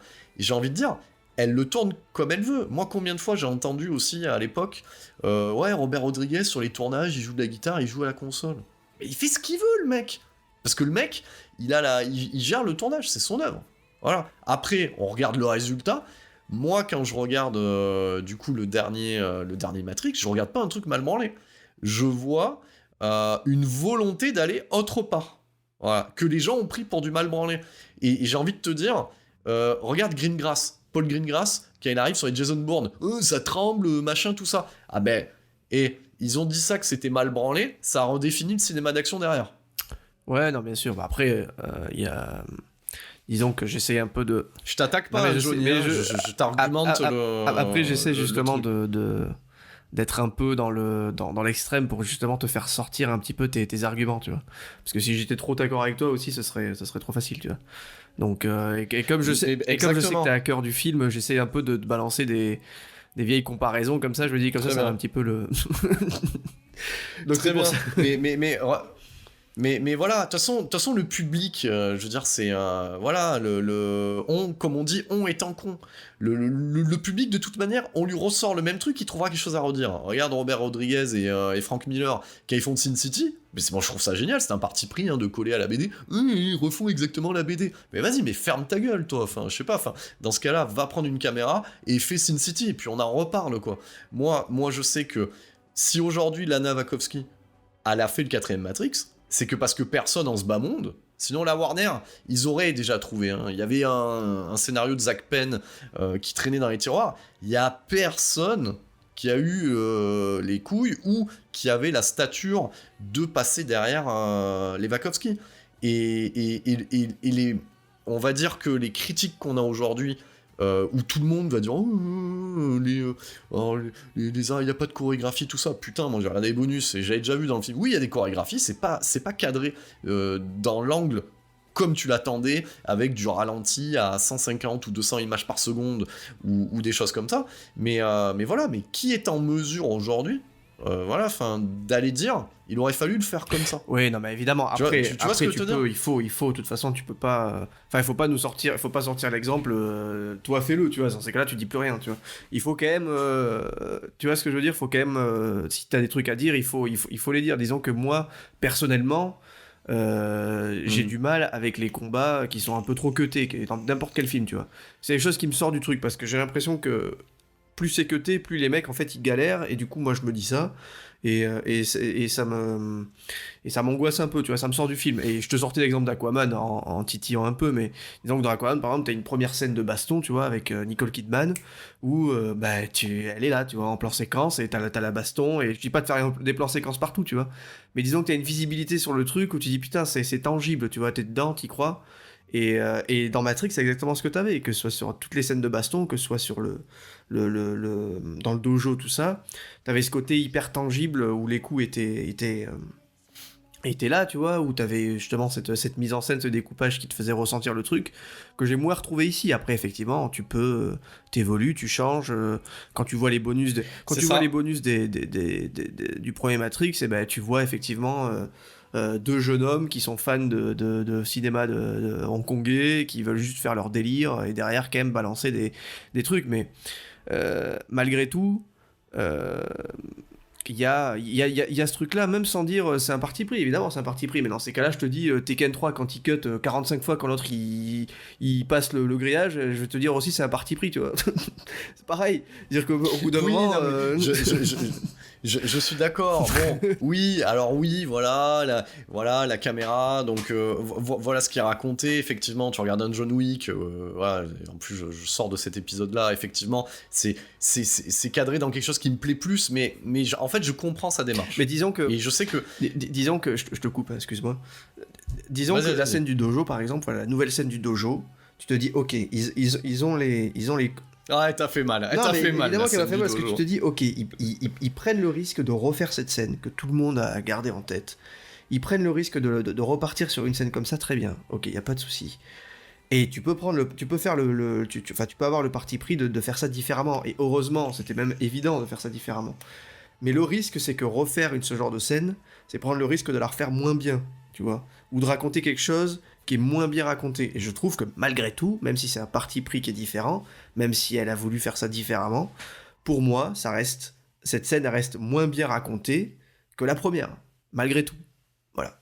Après, voilà, moi tu me mets les deux scènes côte à côte, et je te parle pas forcément que de combat, je te parle de ce que ça raconte, de comment ils mettent en parallèle les personnages qui voient ça via leur vaisseau, tout ça. Il y a plein de trucs qui se passent, et je trouve que là, à l'inverse, où le décor est même quasiment plus beau, tu vois, dans le nouveau film, tout ce côté ouvert au milieu du lac, tout ça, c'est super, mais il y a un truc qui est différent, qui est un peu plus expédié, qui... Voilà, et ça raconte autre chose, mais il y a quelque chose... Mais c'est ça. Ça raconte autre chose, mais... C'est ce que tu viens de dire. Ces cas-là, c'est ce que tu viens de dire. Pourquoi reprendre pourquoi reprendre ce truc-là, si ce n'est que pour faire potentiellement plaisir aux gens? C'est ça en fait que j'ai pas compris. Si t'arrives à me trouver une réponse à ça, à me dire pourquoi reprendre le dojo et pas le faire ailleurs, tu vois. Il reprend le dojo parce que en fait le parcours du personnage est le même et ils veulent montrer en fait l'état psychologique du personnage qui est très différent en fait du premier opus. Dans le premier opus, il le redit même dans Matrix Resurrection, il le dit à un moment donné qu'il n'a jamais cru être l'élu de toute manière. Donc voilà. Dans le premier, il y croit un peu, donc on l'amène à faire certaines choses pour qu'il prenne conscience de son potentiel. Dans cette scène-là en fait, donc voilà, le personnage du nouveau Morpheus, on en parlera, le personnage du nouveau Morpheus lui dit, ouais, mais je sais de ce dont il a besoin en fait, il a besoin d'avoir cette relation et de redécouvrir son potentiel. Ce qui se passe en fait dans la scène du dojo, c'est pour ça qu'il l'expédie avec un coup de pied et qui fait en fait cette onde de force avec ses mains, c'est-à-dire, mais en fait je l'ai déjà mon potentiel, mais enfin voilà, il dit juste, enfin voilà, moi ce que je veux c'est récupérer ma meuf en fait. Voilà, ouais. Globalement c'est ce qu'il dit. Il dit arrêtez de voilà, je l'ai déjà mon potentiel, et ce qu'on a reproché au film, c'est que tu disais, oh, Neo, il met les mains devant lui. Mais putain, ça encore, bon, c'est ce qu'il fait. C'est ce qu'il fait dans Matrix Revolution et même dans le monde réel. Il pose ses mains et il arrête les balles ou il repousse les sentinelles. Il fait que ça en fait. Et donc le personnage te dit clairement, je suis fatigué de ces guerres intestines. C'est pour ça qu'elle recentre le propos et on pourrait le mettre à la lueur en fait du Covid et du conflit Russie-Ukraine. C'est-à-dire que tu es fatigué de toujours ces mêmes choses en fait qui se passent, parce que c'est ça en fait, hein. Et il te dit voilà, moi ce qui m'importe en fait c'est de récupérer ma femme en fait. C'est un peu le propos aussi dans les autres films où le gars il met tout le monde en danger pour récupérer sa meuf, tu vois, et non mais évidemment. Mais et c'est pour ça aussi qu'il a pas ce côté, enfin qui se dit sans doute qu'il est pas l'élu, parce que lui tout ce qui l'importe au final c'est sa meuf. Mais oui, c'est en fait voilà, les gens aussi époque de merde là, l'amour est plus fort que tout. Enfin voilà, il y en a, ils ont résumé ça. Et oui, ça raconte quoi? Et voilà, quel est le nerf de la guerre, de toutes ces histoires qu'on a déjà vues 1000 fois, des comédies romantiques, de Casablanca, de tout ce qu'on veut, mais c'est histoire d'amour. Ouais. Voilà, c'est malheureux. Mais voilà. Et même dans ce putain de Spider-Man, ça traite de ça aussi. Ouais, non, voilà. Donc, moi je trouve pas que c'était un problème forcément. J'ai trouvé la romance, au contraire, je trouve ça très bien, les romances, quand c'est bien raconté, et même le film en lui-même, c'est-à-dire que par exemple la scène finale en moto, moi j'ai trouvé ça top, tu vois, par exemple avec l'espèce de zombie, tout ça là. Ça c'était super. Ah oui, il y a des nouveautés. Les deux seules scènes qui m'ont posé problème, c'est ce dojo là qui m'a fait très mal, c'est vrai, parce que j'ai dit vous le refaites, mais le refaites pas, si pour le faire comme ça m'a saoulé. Et il y a aussi la scène avec le mérovingien, non pas que ce soit le mérovingien le problème en général, c'est que ça a été, et c'est là où j'ai capté vraiment la lacune en termes de mise en scène, c'est que dans la fusillade de cette scène là, c'est assez chaotique, quoi, je trouve. En fait, c'est le parti pris. C'est-à-dire que je pense, parce que quand tu re-regarderas ça, moi je l'ai re-regardé, c'est bien plus complexe techniquement que ça n'y paraît, parce que tu as à la fois à l'intérieur du bullet time, à la fois du combat câblé, à la fois différents niveaux de framerate en fait dans les plans, et après comme tu dis c'est ultra cut et c'est tourné. Elle a choisi d'être les 3/4 du temps assez close-up, là où la trilogie d'origine est très très très très stylisée dans les enchaînements de plans larges, de travelling latéraux, etc. Où on est plus dans un cadrage large et moyen en fait. Là, elle est vraiment sur le close-up, elle est au plus près. C'était un choix. Après, ils se discutent. C'est ce qu'on fait tous les deux depuis tout à l'heure, c'est discuter son choix. Mais c'est son choix, en fait. Ça, bien sûr, évidemment. Et c'est pas à mettre... Voilà, c'est pour ça que moi, j'avais besoin de le revoir une troisième fois, de vraiment d'aller dans les arcanes et voir des images de tournage et de comprendre, en fait, voilà, si c'était vraiment un choix esthétique ou si c'était une lacune de mise en scène, en fait. Et elle le dit, elle l'affirme, elle le fait, j'ai décidé de faire ça. Comme elle dit, j'ai décidé, parce qu'on a reproché aussi certains plans, tu sais, à un moment donné, il y a une espèce de colloque entre des Synthians, on en parlera aussi, hein, donc des Synthians, des programmes et les résistants, tu sais, autour d'une fontaine, là. Ouais. Voilà. Et on a dit ouais, des plans sur fond vert, voilà, avec des arbres et tout. Mais en fait non, en fait.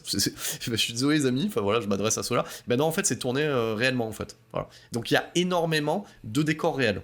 Il y a énormément de décors réels, shootés à une certaine heure de la journée pour la lumière en fait. Ouais. Et c'est là où je voulais en venir. Moi je trouve ce film visuellement, alors ce n'est pas la même chose. Alors attention, on va décorréler, c'est le mec qui parle comme l'architecte, on va décorréler le côté maïstra des plans qu'il y avait dans la trilogie d'origine. Moi je parle de colorimétrie, d'éclairage, je le trouve magnifique. Le film, je le trouve beau.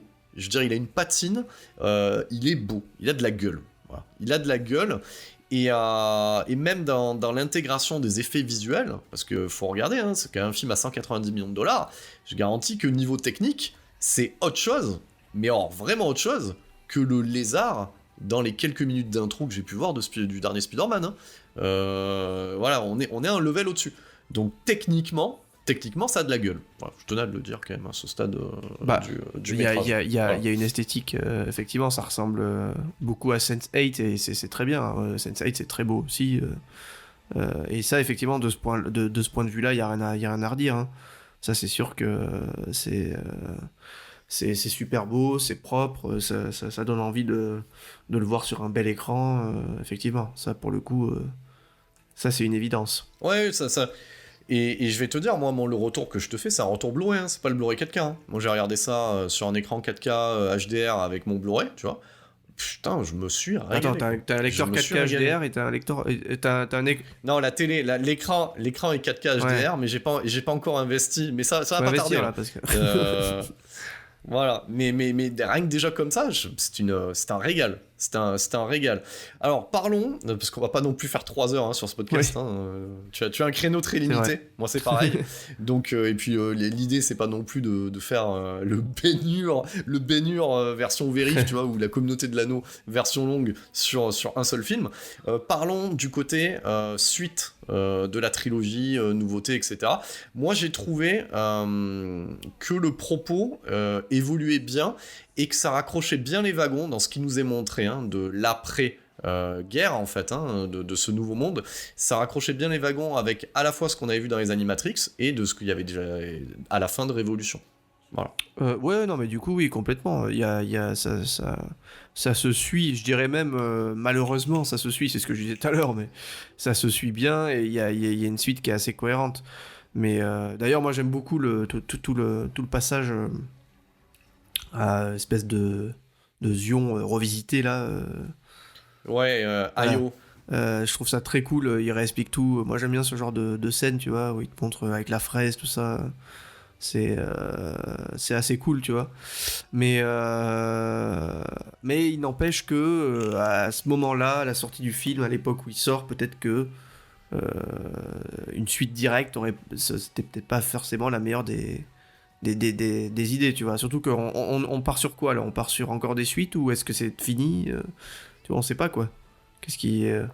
Ben, moi, contrairement à toi, je l'attendais, ce truc-là, parce que je voulais voir si ça vérifiait ce que j'avais pu à ma compréhension, en fait, de la trilogie d'origine, et ça le vérifie bien. Donc je suis très content d'avoir pigé le truc, déjà c'est bien ouais. Ça, et contrairement à d'autres, mais voilà, quand on prend cette communauté qui nous est montrée de sentients, qui sont des métaprogrammes qui tendent vers les humains, qu'on voyait déjà en fait en filigrane dans la ville des machines à la fin, là, et qui est critiqué, hein, par les mêmes gens qui défendaient la trilogie d'origine et par les détracteurs d'aujourd'hui.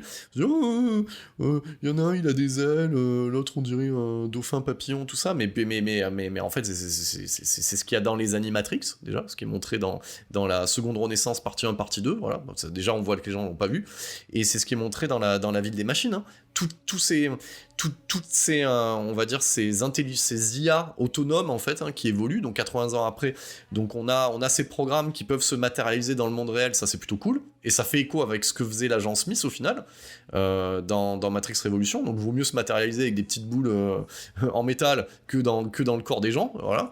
Et puis voilà, il y a cette relation intrinsèque où on voit différents types de mechas.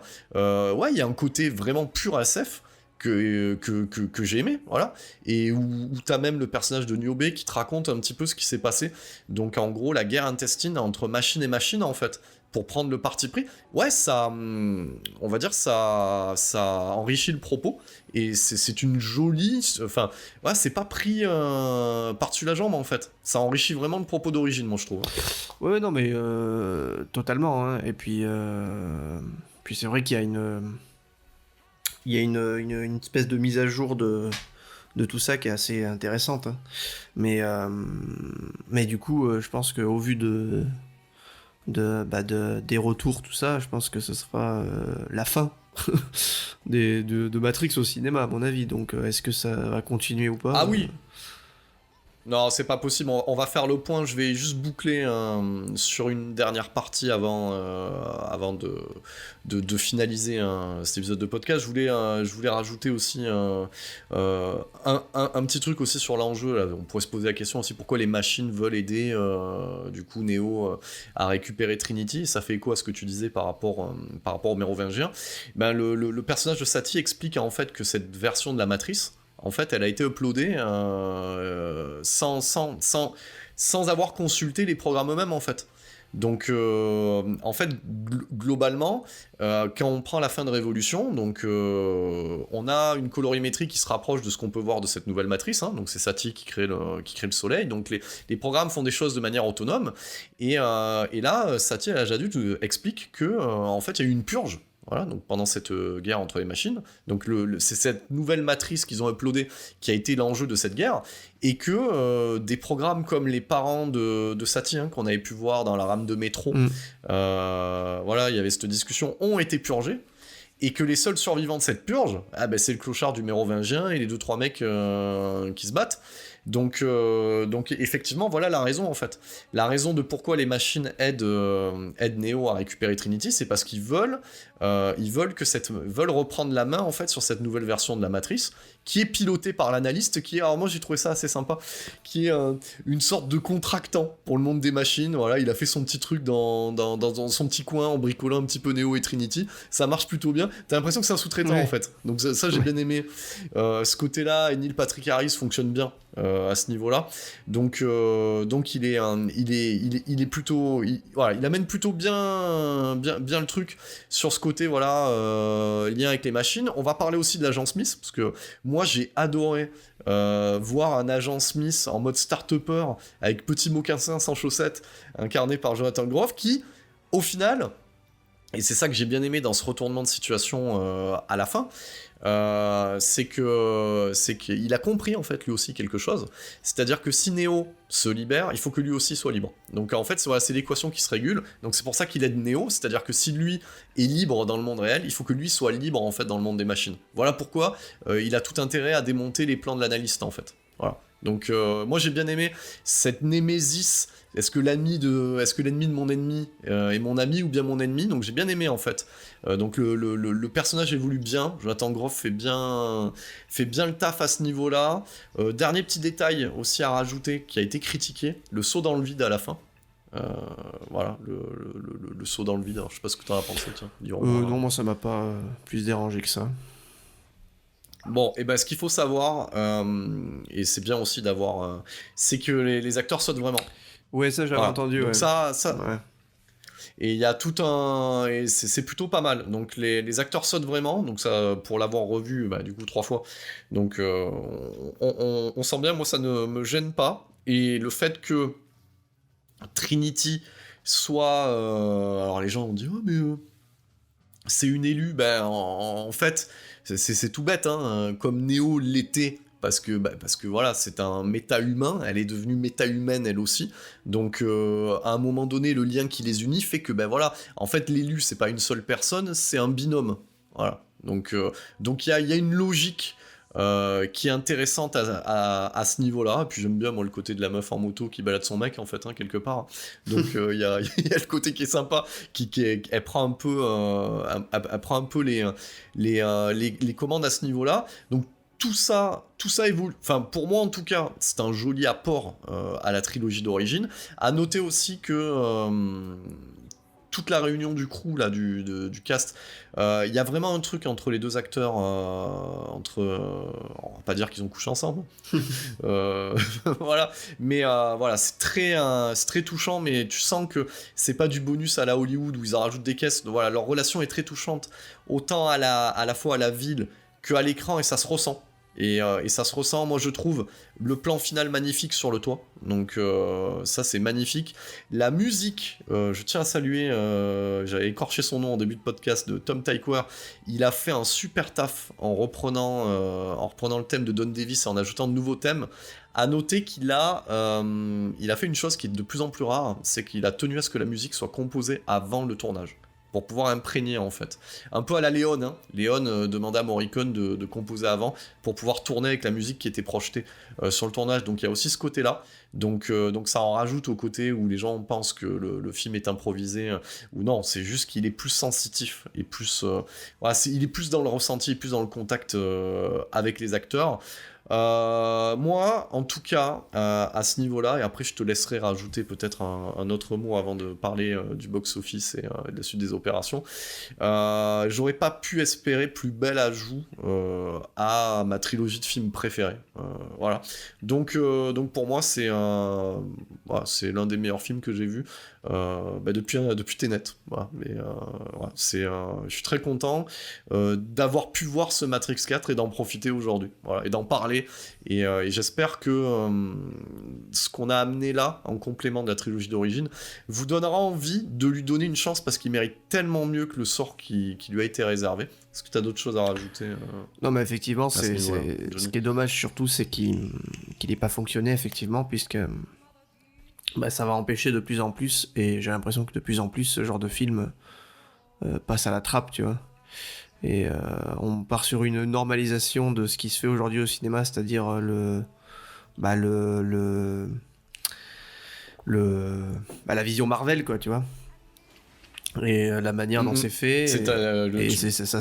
Du produit calibré à base de hashtags et d'algorithmes. C'est ça, et puis peut-être que j'ai l'impression que la seule manière de sortir de ça et de raconter quelque chose, c'est de, malgré tout, récupérer un personnage issu des comics pour pouvoir le faire. Genre Batman récemment, qui a réussi à sortir un peu de tout ça et qui a quand même fonctionné, puisque c'est le personnage de Batman, donc ça fonctionne toujours, tu vois. Mais mais moi je te le dis, hein, je ne le regarderai pas, parce que tu vois, tu sais, j'ai presque l'impression d'être genre pour la bouffe là, d'être devenu vegan, tu vois ce que je veux te dire. Je ne veux pas le regarder parce que j'en ai rien à foutre en fait.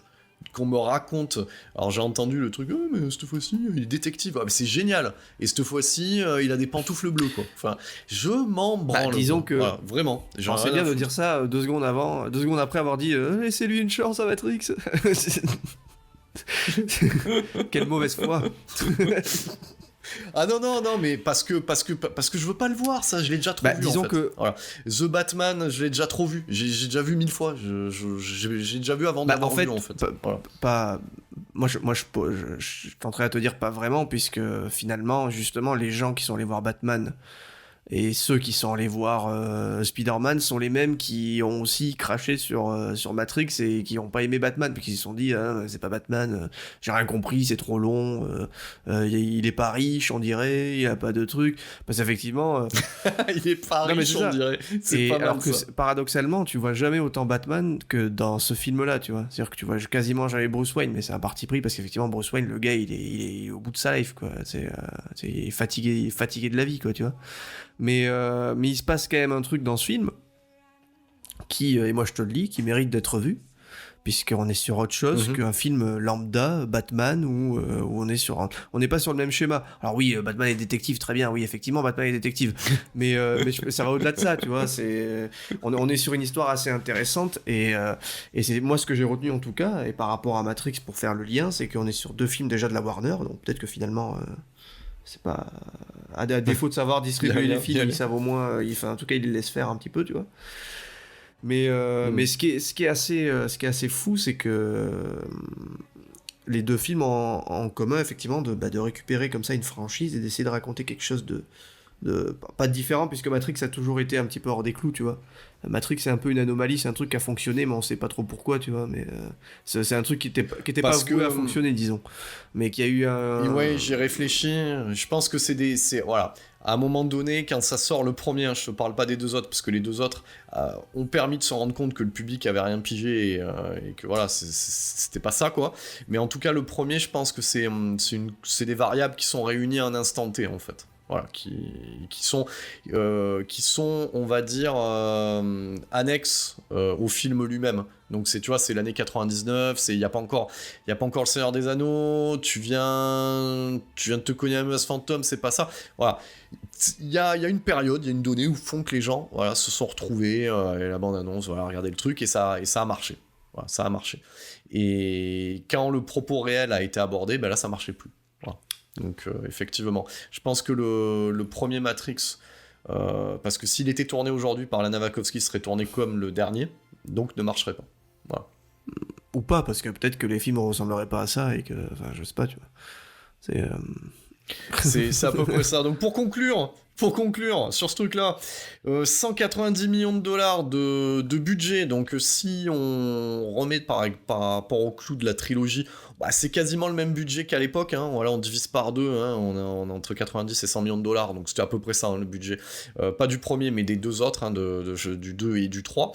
Et ben, box-office, c'est 156 millions de dollars, bordel. Hein. Donc ça veut dire que on sait aujourd'hui que les 190 millions de dollars de budget, ça c'est le budget technique, il faut multiplier par 2 avec toute la promo, tout ça. Ouais, bah c'est un four, hein. C'est plus qu'un four même, c'est un échec. C'est un échec très très dur. Et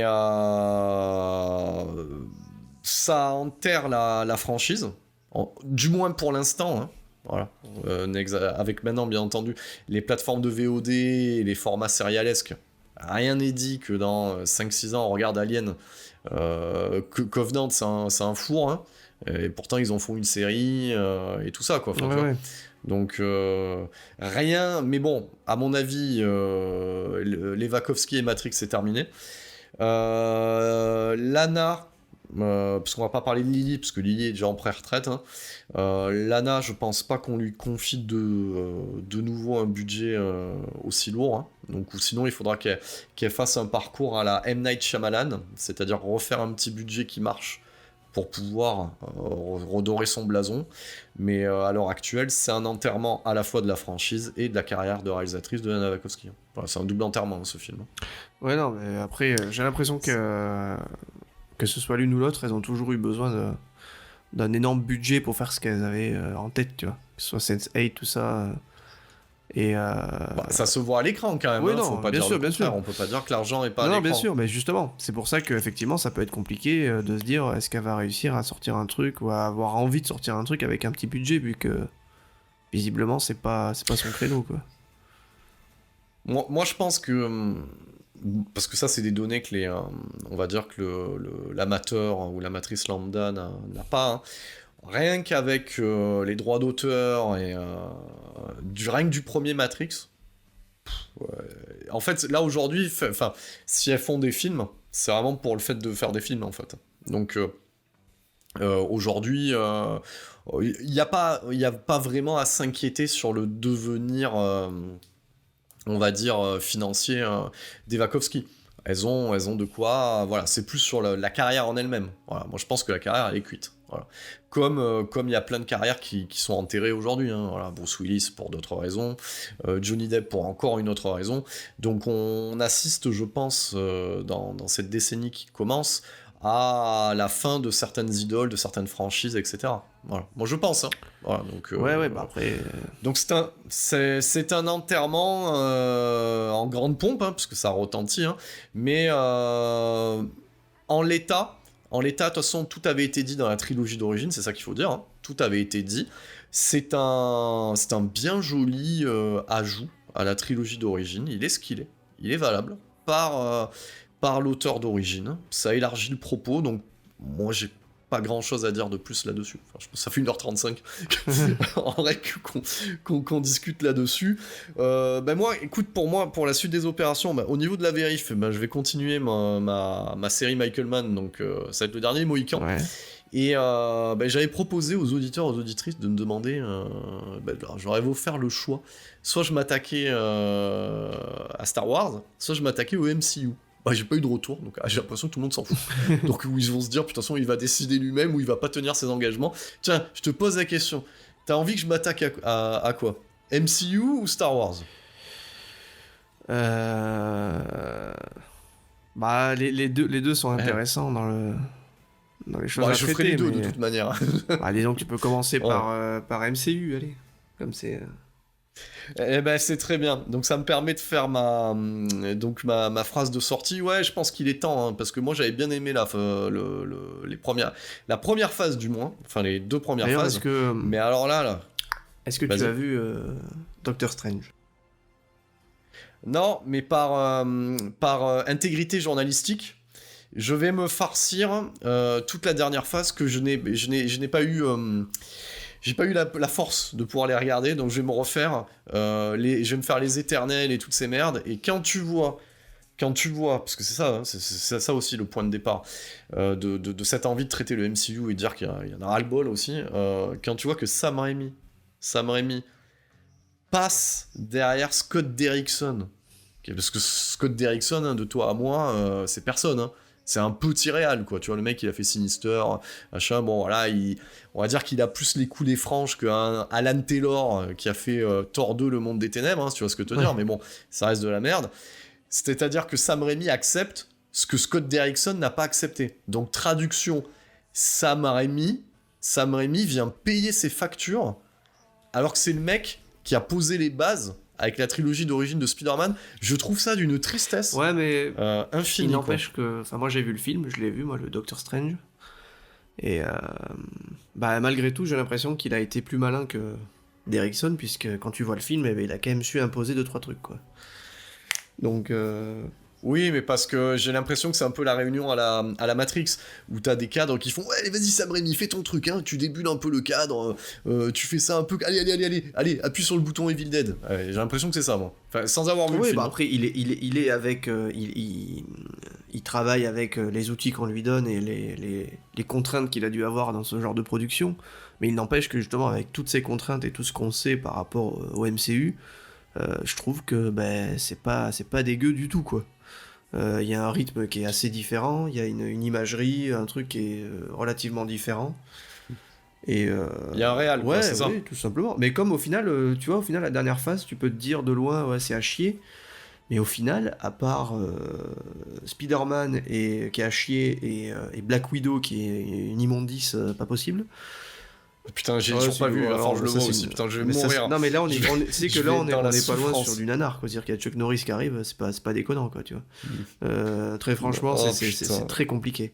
À part ça, le Shang-Chi, moi, je trouve ça très cool, parce que ça reprend un peu les bases du cinéma hongkongais, tu vois. Il y a des chorégraphies qui sont très fun. Oui, je l'ai vu, celui-là. Voilà, très simple. Moi, j'aime bien. Ouais, on dirait un gros Z avec c'est ça, en fait. Du coup, ici, il me fait penser un peu à La Grande Muraille ou Warcraft, tu vois, ce genre de films qui sont toujours agréables à voir, moi, je trouve. Et Les Éternels, pour le coup, pareil, il y a un certain parti pris, il y a une certaine envie de faire quelque chose de différent.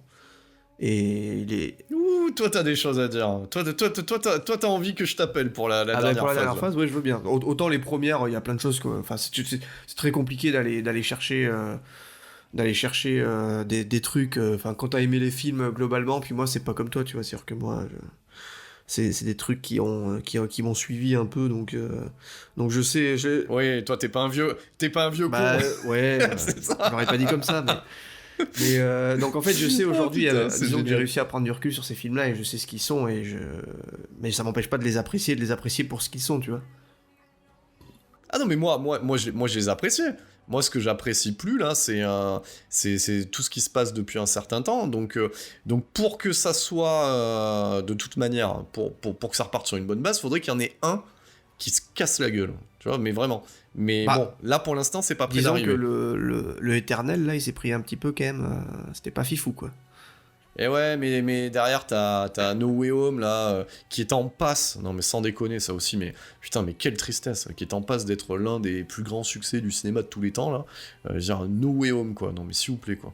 Donc, déjà que le... putain, celui d'avant, c'est Far From Home. Enfin, alors déjà, ça, c'était de la merde. Alors... voilà, moi, franchement, je vais te le dire, tu sens que la fin de la vérif, ça part là-dessus. Je les ai tous en Blu-ray, sauf la dernière phase. Hein. J'avais récupéré celui-là qui arrivait après le Avenger Endgame, tu sais, pensant qu'il y aurait des trucs. Quand je l'ai regardé, j'avais envie de prendre le disque, et s'il y avait eu le réal, et de lui jeter le Blu-ray à la gueule, en fait. Et de dire, mais qu'est-ce que c'est cette merde, là ? Qu'est-ce que tu m'as fait, là ? Et je peux... voilà. Enfin bref, donc tout ça pour dire que, moi, pour cette année 2023, je vais me cogner les phases. Alors je vais voir si une phase tient en un podcast et que c'est pas trop indigeste, sinon je découperai. Donc, et voilà. Et comme je suis magnanime, et comme je suis comme John Hammond, j'ai dépensé sans compter, parce que quitte à faire le MCU, je ferai le Snyderverse aussi derrière. Et oui. Moi j'adore, donc... voilà. Ben oui, mais moi aussi. Donc c'est pour ça aussi que c'est bien de taper sur ou de tirer sur l'ambulance. C'est bien de dire aussi ce qu'il y a de bien. Donc je ferai le Snyderverse aussi. Voilà. Donc tu vois, le Man of Steel, tout ça, quoi. Ah mais je peux même te dire que il y aura même un épisode spécial sur le Justice League, le Snyder Cut. Tu vois. Ouais. Donc voilà, parce que j'ai pas encore vérifié le Blu-ray. Donc je sais pas si ça t'arrivera. Moi si j'ai chopé le coffret là avec Man of Steel, Batman et Superman et le Justice League. Et du coup j'ai pu revoir le Man of Steel en plus en 4K et tout, et franchement je comprends pas les retours sur ce film, parce que moi je le trouve vraiment top, quoi. Ah mais il est génial, il est incroyable. Non mais je suis d'accord avec toi, pour moi ce qui arrivait de mieux au Super Slip, c'est l'intervention de Snyder. J'ai vu qui disait ça, mais il disait en gros Man of Steel ça aurait dû être l'adaptation de Dragon Ball, tu vois. Parce que sur les combats c'est ça, t'as des plans. Ah mais t'as des plans, mais c'est de la folie furieuse. Ouais. Non, c'est un sacré film. Et ben en tout cas, merci à toi Johnny d'être venu, d'avoir répondu à l'appel pour ce dernier chapitre de cette spéciale Matrix. Ouais. Hein. Donc voilà, on peut laisser la bête mourir tranquille, toute tranquille. Donc voilà, merci à toi. Bon courage et hâte de voir cet épisode stallonien en diable dans sa version Director's Cut. Ah bah donc, je pense que une petite date de sortie. Bah disons on peut s'y attendre. Je pense que ça sera en ligne quand ce podcast sera en ligne. Oh, c'est bien vu, mais tu ne sais pas encore qu'elle sera en ligne. Et moi non plus. Voilà, donc, c'est très bien. Ça te met plus la pression à toi qu'à moi en plus, parce que j'ai bien dit que ça... Bon, et si je t'ai pas de nouveau à 7ème dimension, d'autres projets à part cette spéciale Stallone en mode Redux après ça, on verra. Non, là, je suis sur ça, là, tu vois. Ça me prend déjà assez d'énergie. Et puis après, on verra. Oui, tu vas contempler le nombre de vues après, c'est ça. Et puis, tranquillement. Duo. Et puis après, on va. Duo de ta tour d'ivoire. Après, on verra. On prendra ça sur le fil, quoi. On verra. Eh ben écoute, très bien, mais dis-toi que t'as déjà au moins une vue, c'est la mienne. Donc sur parfait. Cette spéciale salade, t'es content. Là, pour l'agrégateur YouTube, c'est parfait. Voilà, j'ai au moins une vue, c'est gagné. Donc merci encore à toi, et merci à vous, chers auditeurs, chères auditrices, d'être toujours là à écouter ce que je dis en bien ou en mal sur des films que vous aimez ou pas. Donc c'était la 23e vérif de 7ème dimension, et on n'oublie pas, à 7ème dimension, notre créneau à nous, c'est le cinéma de genre, bordel. Merci pour votre écoute.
donnant maintenant le contrôle de votre appareil de télévision jusqu'à la prochaine émission de